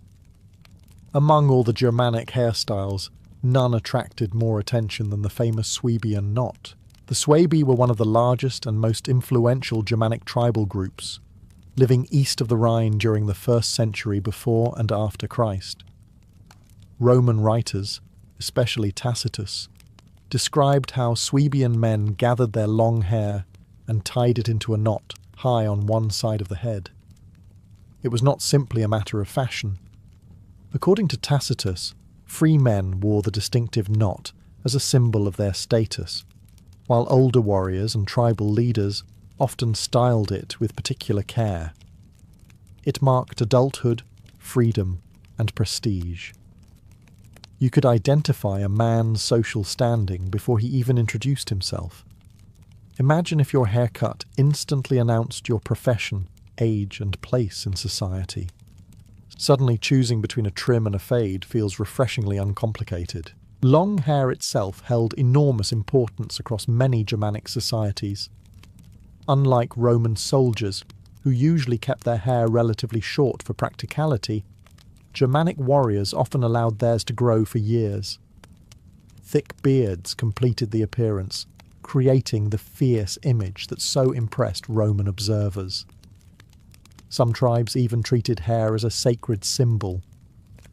Historical sources suggest that certain warriors avoided cutting their hair until they had proved themselves in battle or fulfilled an important vow. Victory sometimes granted the right to change one's appearance, turning a simple haircut into a celebration of courage. Roman soldiers certainly noticed. On the battlefield, lines of warriors with flowing blonde or reddish hair, full beards, brightly painted shields, and towering spears created an unforgettable sight. Before combat even began, appearance had already become part of psychological warfare. The Romans, despite their fascination, did not entirely dismiss these hairstyles as barbaric. In fact, they often admired their boldness. Ironically, fashion once again crossed the frontier. As contact between Rome and the Germanic tribes increased, blonde hair became highly fashionable among Roman elites. Wealthy women purchased wigs made from hair imported from Germanic regions, while others attempted to lighten their own hair using various dyes and mixtures, some effective, others better described as optimistic chemistry. So while Roman historians continued calling the Germanic tribes barbarians, Roman society quietly borrowed one of their most recognizable features. It is one of history's recurring patterns. First, you criticize your neighbor's style, then, a few years later, everyone in the capital wants to copy it. The more Roman soldiers encountered the Germanic tribes, the more one fact became impossible to ignore. These warriors did not fight like Romans. To the Roman military mind, war was a carefully organized machine.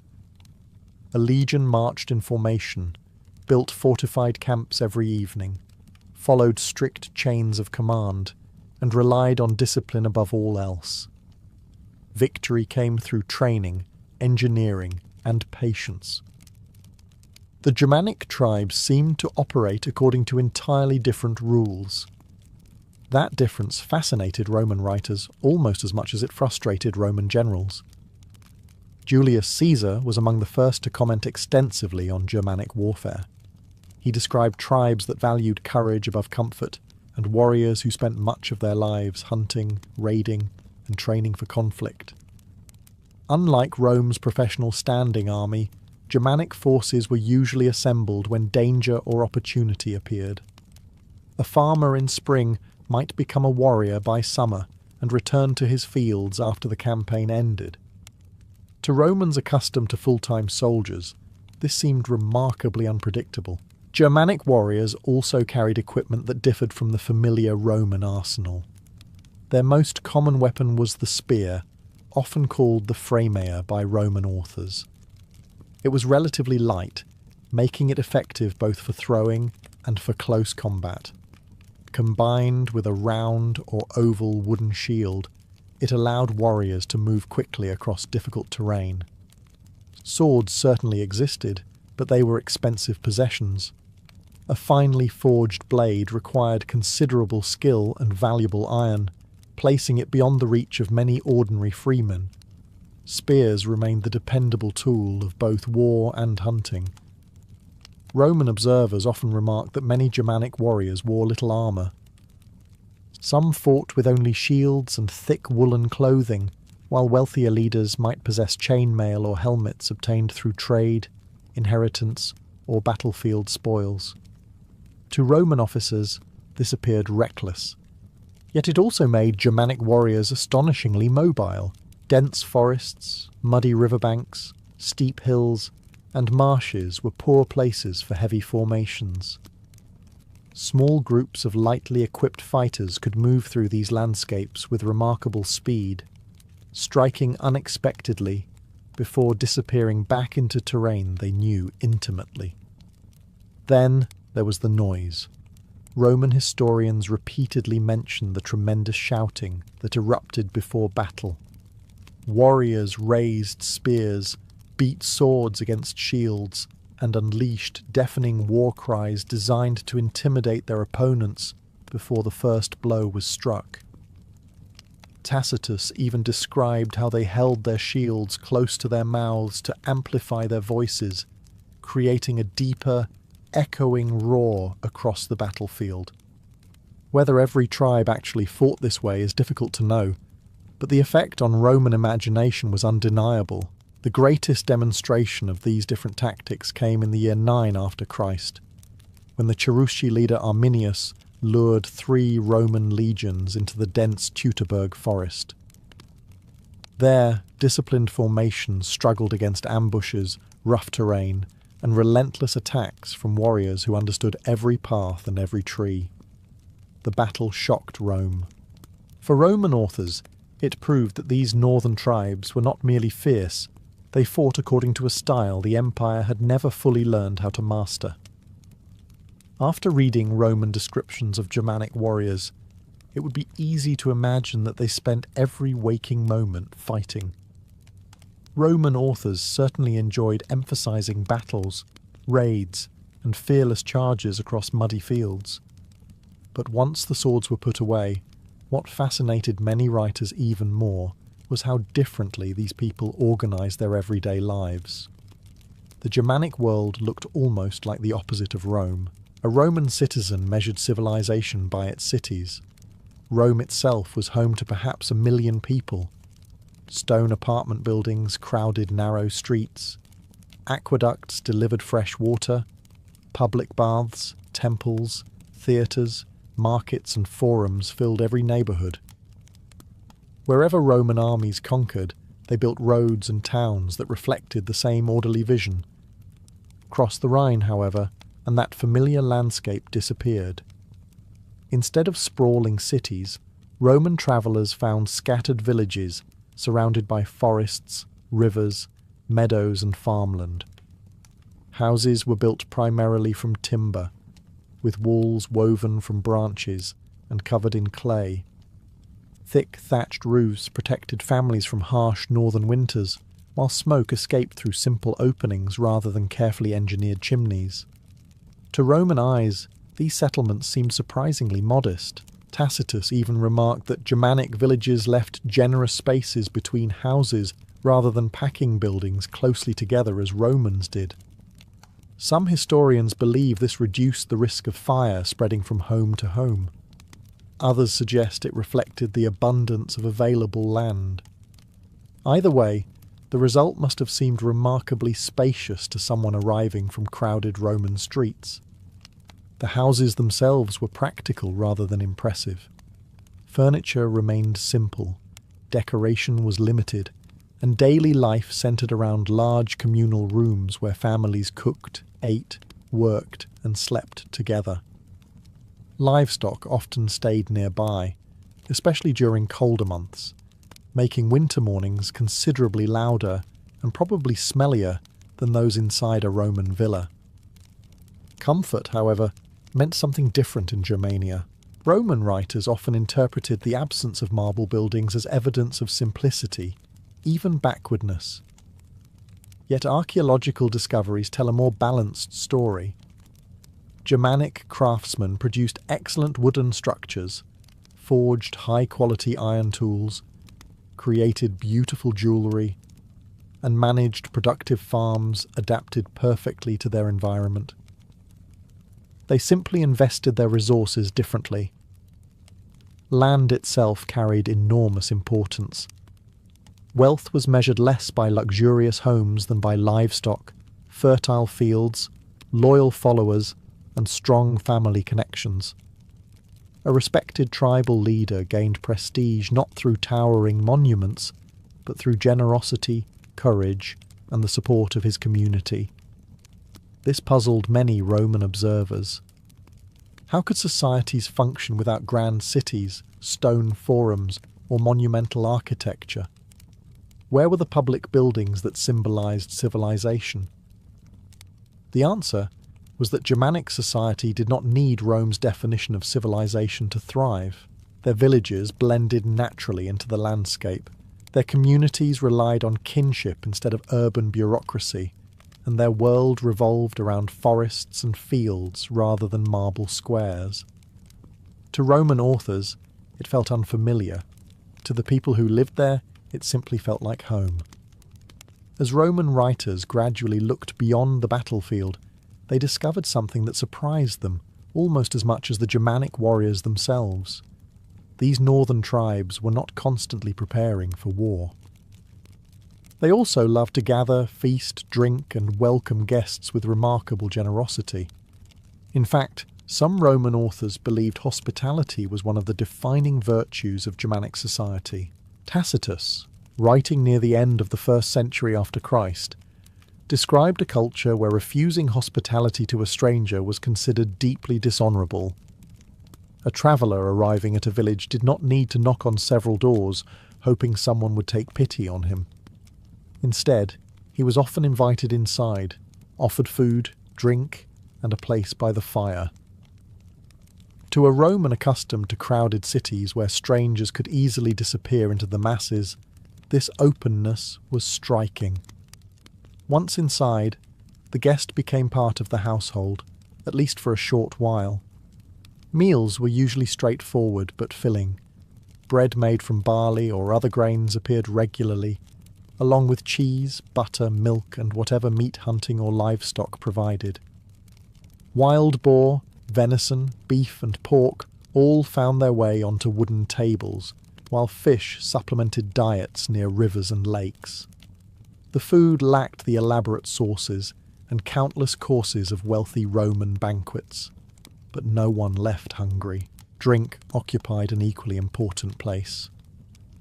Roman writers frequently remarked that Germanic tribes consumed large quantities of beer brewed from barley or wheat, while mead made from fermented honey remained a prized drink for celebrations.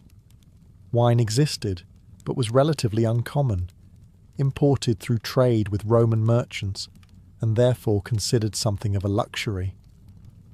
Naturally, Roman authors could not resist commenting on the drinking habits of their northern neighbours. Some claimed arguments occasionally erupted after long evenings of drinking, with disputes settled by wrestling matches or, less ideally, by reaching for weapons. Whether these stories reflected everyday reality or simply Roman stereotypes is difficult to know. Ancient historians were rarely guilty of understating a colourful scene. More important than the food itself was what happened around it. Feasts strengthened friendships, confirmed alliances, celebrated victories, arranged marriages, and welcomed important visitors. Tribal leaders demonstrated their generosity by providing abundant food and drink, earning loyalty not through taxes or salaries, but through personal relationships. Young warriors gathered around successful chiefs, attracted by their reputation, courage, and generosity. The bond worked both ways. A leader gained honour through loyal followers, while followers gained prestige by serving an admired leader. Roman observers found this system fascinating because it relied less on written laws and official offices than on trust, reputation, and mutual obligation. Over shared meals, promises were made, stories were remembered, and loyalties were reinforced. To the Romans, these feasts revealed something important. Beyond the fierce warriors described in military reports, stood communities held together not only by strength, but also by hospitality, shared traditions, and the simple act of gathering around a table together. The more Roman authors observed the Germanic tribes, the more they encountered something they struggled to categorize. These societies had kings in some regions, powerful chiefs in others, respected elders almost everywhere, yet they did not resemble the rigid political structure that Romans considered essential for civilization. To many Romans, it seemed almost chaotic, and yet somehow it worked. One of the themes that appears repeatedly in Roman writings is the remarkable importance the Germanic tribes placed on personal freedom. Tacitus noted that important matters were not simply decided by a ruler giving orders. Instead, tribal assemblies brought together free men to discuss disputes, approve military campaigns, settle legal matters, and even choose leaders. The discussions were not always calm. Roman writers describe meetings filled with loud voices, applause, and disagreement. Men signalled approval by striking their spears against their shields, creating a thunderous sound that echoed through the gathering. If they disliked a proposal, they voiced their disapproval just as openly. To a Roman senator accustomed to formal debates beneath marble roofs, these open-air assemblies must have seemed both fascinating and slightly alarming. Leadership itself worked differently. A tribal chief could not simply command loyalty because he inherited power. He had to earn it continually through courage, generosity, wisdom, and success in war. A leader who repeatedly failed could quickly lose followers, while a brave young warrior with growing prestige might attract more supporters with every successful campaign. Respect had to be maintained.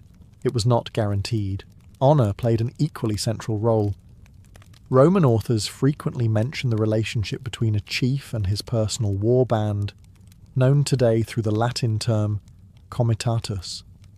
These elite companions voluntarily attached themselves to a respected leader, promising absolute loyalty in battle.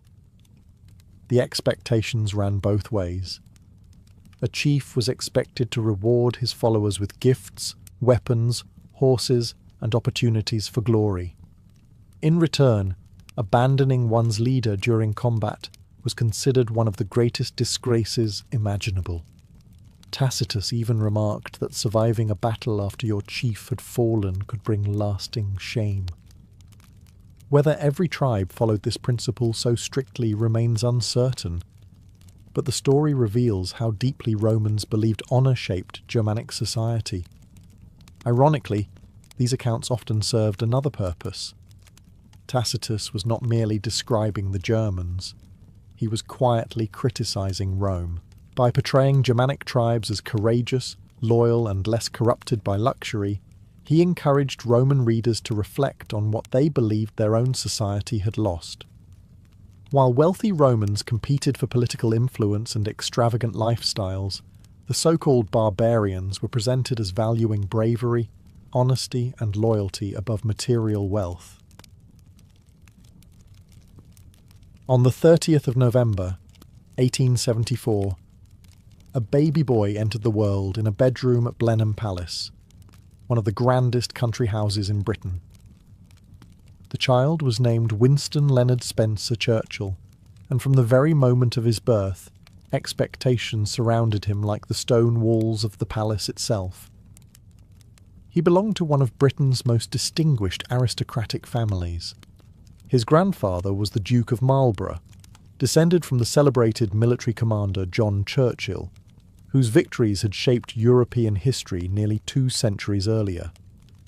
His father, Lord Randolph Churchill, was a rising star in British politics, admired for his sharp wit and fiery speeches.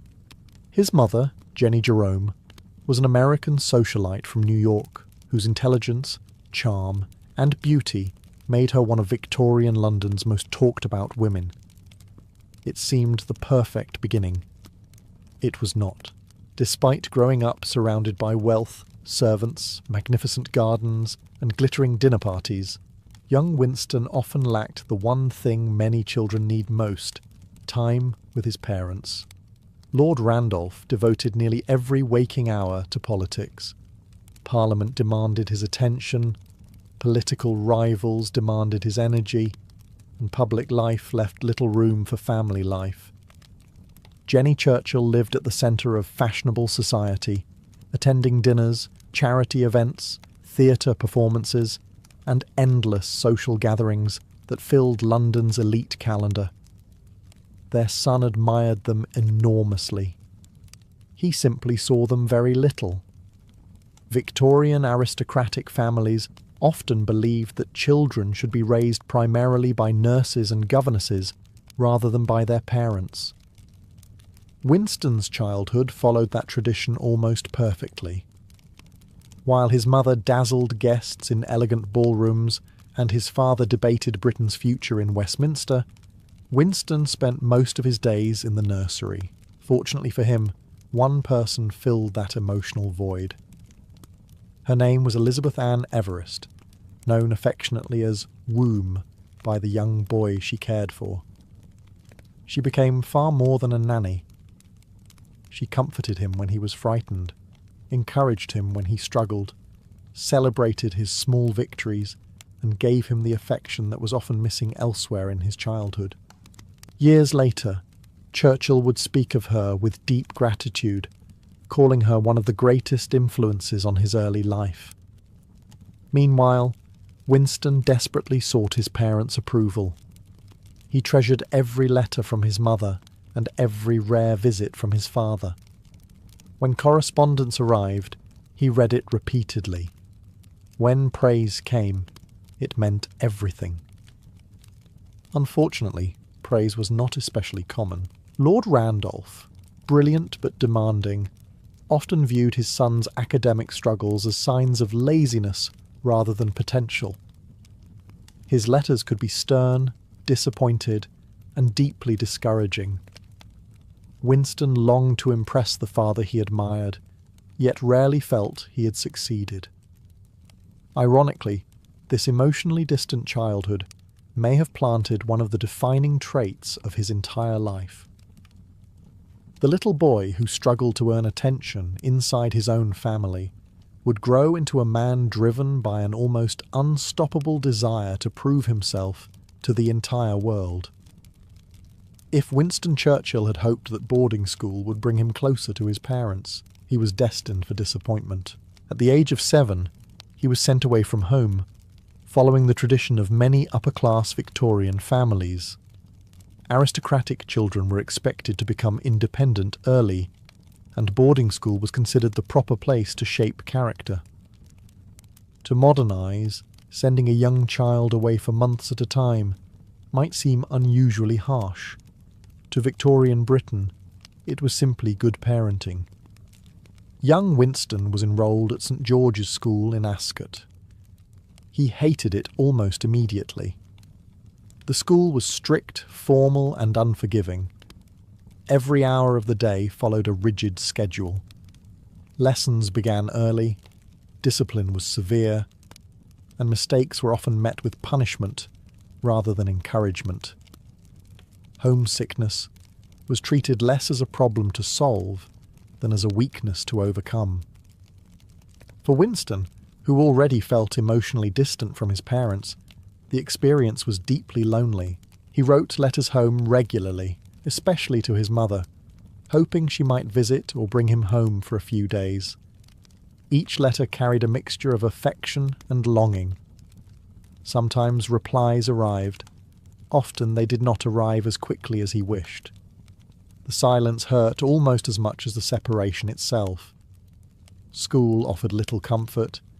Churchill struggled with subjects that required endless memorization of Latin grammar and mathematical formulas. His reports frequently described him as inattentive, careless, or difficult. Teachers complained that he seemed unwilling to follow instructions and often drifted into his own thoughts instead of concentrating on the lesson before him. They were not entirely wrong. Winston possessed an energetic imagination that rarely stayed confined inside the classroom. Unfortunately, Victorian education rewarded obedience far more than curiosity. Discipline at St George's could also be physically harsh. Churchill later recalled being punished with regular beatings, a common practice in 19th century British schools. Whether every memory reflected daily reality or was sharpened by childhood emotion is difficult to determine, but there is little doubt that he dreaded many days there. Eventually, concerns about the school's management and Winston's health led his parents to transfer him to Brunswick School in Hove. The change proved significant. Although still a boarding school with firm discipline, Brunswick offered a kinder atmosphere. Winston's health improved, and for the first time, some teachers began noticing that beneath his rebellious nature lay genuine ability. He remained an inconsistent student. Latin continued to feel like an elaborate conspiracy against children. Mathematics rarely inspired affection, and neat handwriting seemed determined never to become one of his talents. Yet something unexpected began to emerge. He developed a love for English. Poetry fascinated him. Historical stories captured his imagination. He displayed an astonishing ability to memorize long passages of literature and recite them almost perfectly. While classmates struggled through a few lines, Winston could recall entire poems with remarkable accuracy. The lonely boy who often disappointed his teachers was quietly discovering the greatest weapon he would ever possess. Not a rifle, not a sword, but words. By the time Winston Churchill settled into his new school, one thing had become abundantly clear. He was never going to be the easiest pupil in the classroom. Teachers often described him as careless, untidy, argumentative, and stubborn. He had an unfortunate habit of questioning instructions instead of simply following them. If he believed a rule made little sense, he was perfectly willing to ignore it, regardless of the consequences. Victorian schools, unsurprisingly, were not especially enthusiastic about this approach. Education during the late 19th century prized discipline above almost everything else. boys were expected to sit quietly, memorize lessons, obey without hesitation, and show proper respect to every master. Winston managed some of these expectations occasionally. All of them at once proved considerably more difficult. He disliked learning purely for the sake of examinations. Endless drills in Latin grammar bored him beyond measure. Mathematics seemed determined to wage a personal campaign against him. The more someone insisted that a subject was important simply because it was traditional, the less interested Winston became.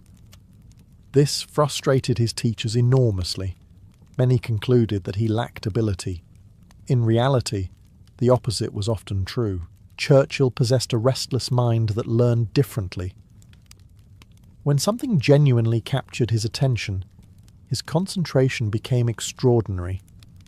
He could spend hours reading military adventures, historical biographies, or accounts of great battles. Stories of Julius Caesar, the Duke of Marlborough, and Napoleon fascinated him far more than verb conjugations ever could. His memory also continued to impress those who looked beyond his report cards. Long poems, speeches and passages from English literature stayed in his mind with remarkable ease. He enjoyed reciting them dramatically, discovering that carefully chosen words possessed an almost magical power over an audience. Without realizing it, he was already practicing skills that would one day echo across Parliament and wartime radio broadcasts. Outside the classroom, Winston remained energetic to the point of exhaustion. He climbed trees, explored every corner of school grounds, invented imaginary military campaigns, and occasionally found himself in trouble, simply because curiosity had carried him somewhere he was not supposed to be. Adults often mistook this endless energy for laziness or defiance. It was neither. It was ambition searching for direction. His father, unfortunately, saw little reason for optimism. Lord Randolph continued receiving disappointing school reports describing poor grades and inconsistent effort. He increasingly feared that his son would never achieve much in life. For Winston, these judgments cut deeply. He admired his father almost to the point of hero worship. Every criticism felt devastating, because it came from the one man whose approval he wanted most. Yet instead of giving up, those disappointments slowly produced something unexpected. They awakened a quiet determination. If no one believed in his abilities, he would simply have to prove them wrong. The rebellious schoolboy who refused to fit neatly inside Victorian expectations was not failing because he lacked intelligence. He was struggling because the path laid before him was never going to be the one he ultimately followed. In 1888, Winston Churchill entered Harrow School, one of Britain's most prestigious public schools. His father had hoped for something quite different. Winston had first attempted the entrance examination for Eton, the school that educated generations of Britain's elite. But that plan never materialized. Harrow became his destination instead. At first, it hardly looked like the beginning of greatness. Churchill arrived with academic records that were, to put it politely, unremarkable. Because his knowledge of Latin was weak, he was placed in one of the lower forms. For a boy born into one of Britain's most distinguished families, it was an embarrassing start. Some classmates undoubtedly expected very little from him. Many teachers did as well. Yet Harrow turned out to be the first place where Winston's unusual strengths began to outweigh his weaknesses. One fortunate decision changed everything.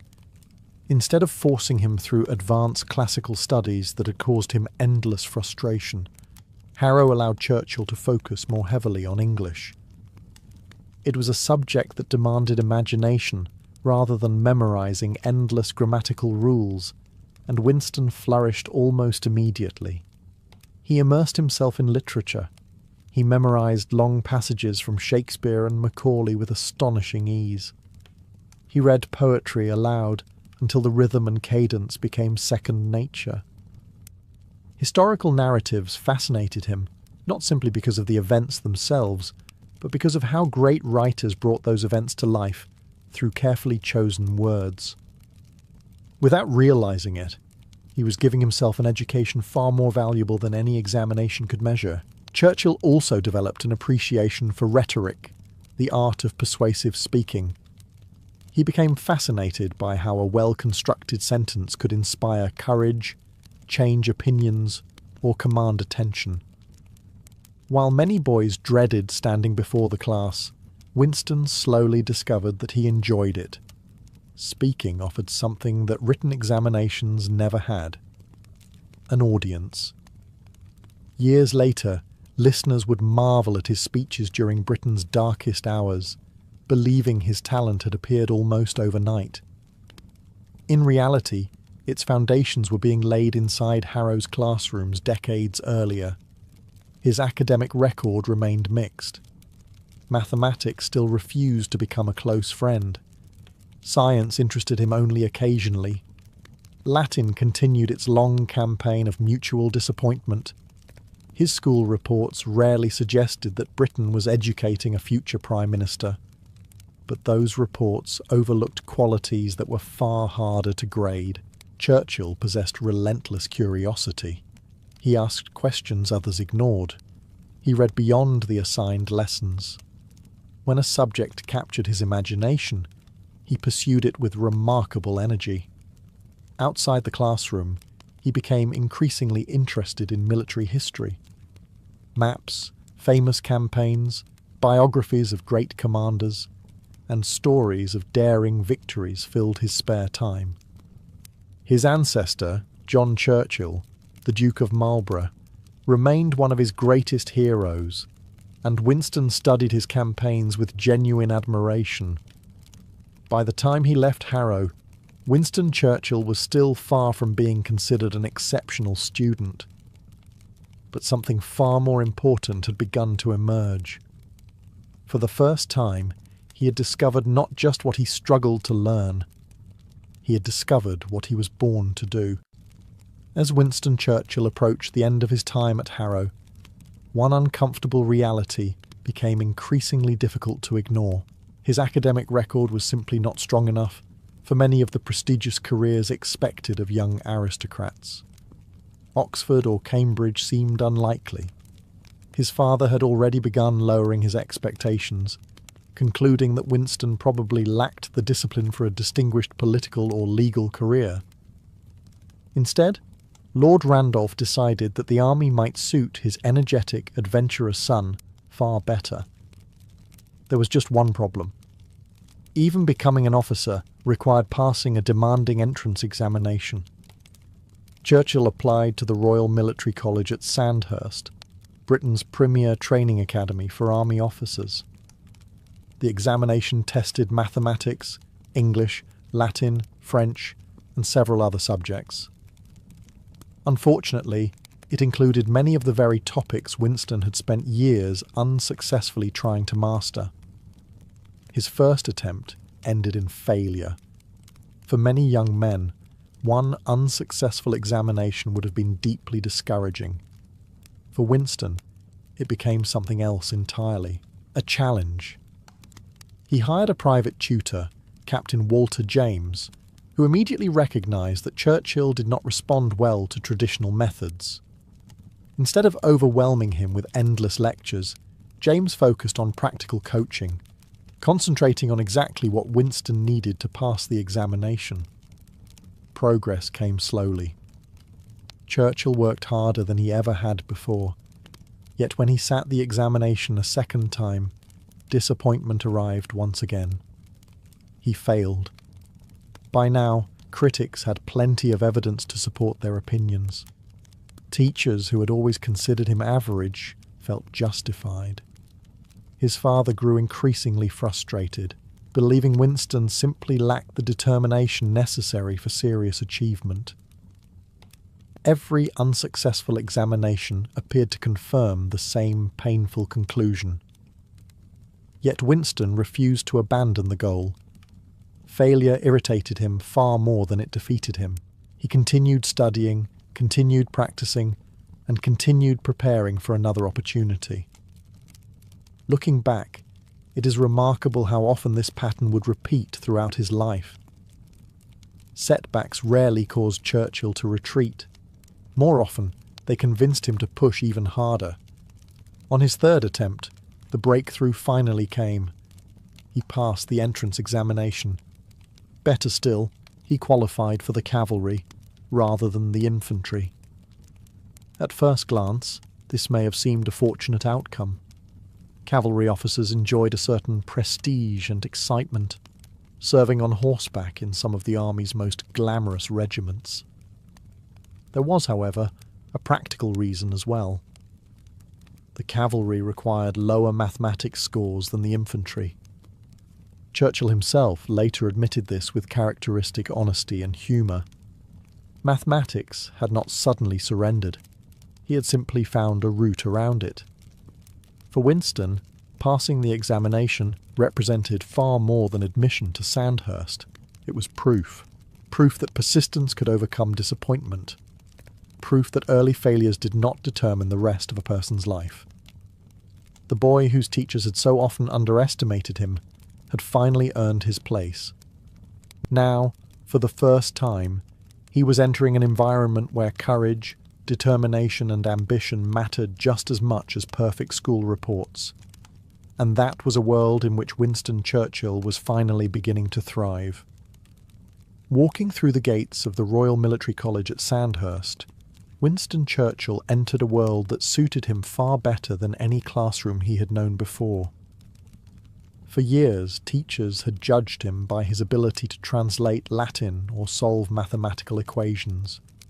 At Sandhurst, those skills still mattered, but they no longer defined success. Here, leadership, initiative, physical endurance and quick decision-making carried equal weight. For perhaps the first time in his life, Winston felt that he belonged. The academy's daily routine was demanding from the very beginning. Cadets rose early, drilled for hours, studied military tactics, practiced riding, learned map reading, and trained with weapons. Every movement demanded discipline. Every mistake was noticed. Every exercise prepared future officers for the possibility that one day real lives would depend on their decisions. Unlike his earlier schools, however, Sandhurst connected learning directly to action. Churchill found that immensely satisfying. He particularly excelled in cavalry training. Riding had fascinated him since childhood, and now he spent countless hours mastering horsemanship. A cavalry officer needed complete confidence in the saddle, capable of controlling both horse and weapon across difficult terrain. It was physically exhausting. It was also exactly the kind of challenge Winston enjoyed. Military history became another favourite subject. Rather than memorising abstract facts, cadets analysed famous battles, examined the decisions of successful commanders, and discussed why campaigns succeeded or failed. Churchill approached these lessons with enormous enthusiasm. He was no longer studying history simply because it appeared in a textbook. He was studying it because one day he hoped to make history himself. Even his instructors noticed the difference. Churchill remained energetic, outspoken, and occasionally impulsive, but his determination was impossible to ignore. The young man who had struggled to remain interested in ordinary classrooms now attacked military training with genuine commitment. Not everything came easily. Sword drill demanded precision. Endless inspections required attention to detail, something Winston had never naturally possessed. Uniforms had to be spotless, equipment perfectly maintained, and every button correctly fastened. Carelessness invited immediate criticism. Some habits, it seemed, survived even the finest military education, yet Churchill steadily improved. When he graduated in 1894, he ranked 20th in a class of 130 cadets. It was a respectable result, especially considering the academic disappointments that had filled much of his earlier education. More importantly, Sandhurst transformed his confidence. For years, Winston had been the disappointing schoolboy whom teachers underestimated and whose father frequently criticized. Now he had proven to himself as much as anyone else that he could succeed in a demanding institution through hard work and persistence. The academy also strengthened qualities that would define him throughout his life: resilience under pressure, fascination with military affairs, confidence in his own judgment, and an unwavering belief that obstacles existed to be overcome rather than accepted. Looking back, Sandhurst gave Churchill far more than a commission as an army officer. It gave him the first genuine taste of success. And after years spent searching for it, that success convinced him that far greater achievements might finally lie within reach. When Winston Churchill graduated from Sandhurst in 1894, he had finally become what his father believed he never quite would: a commissioned officer in the British Army. For many young officers, that achievement alone would have been enough.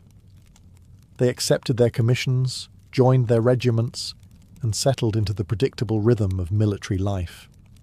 Winston had entirely different plans.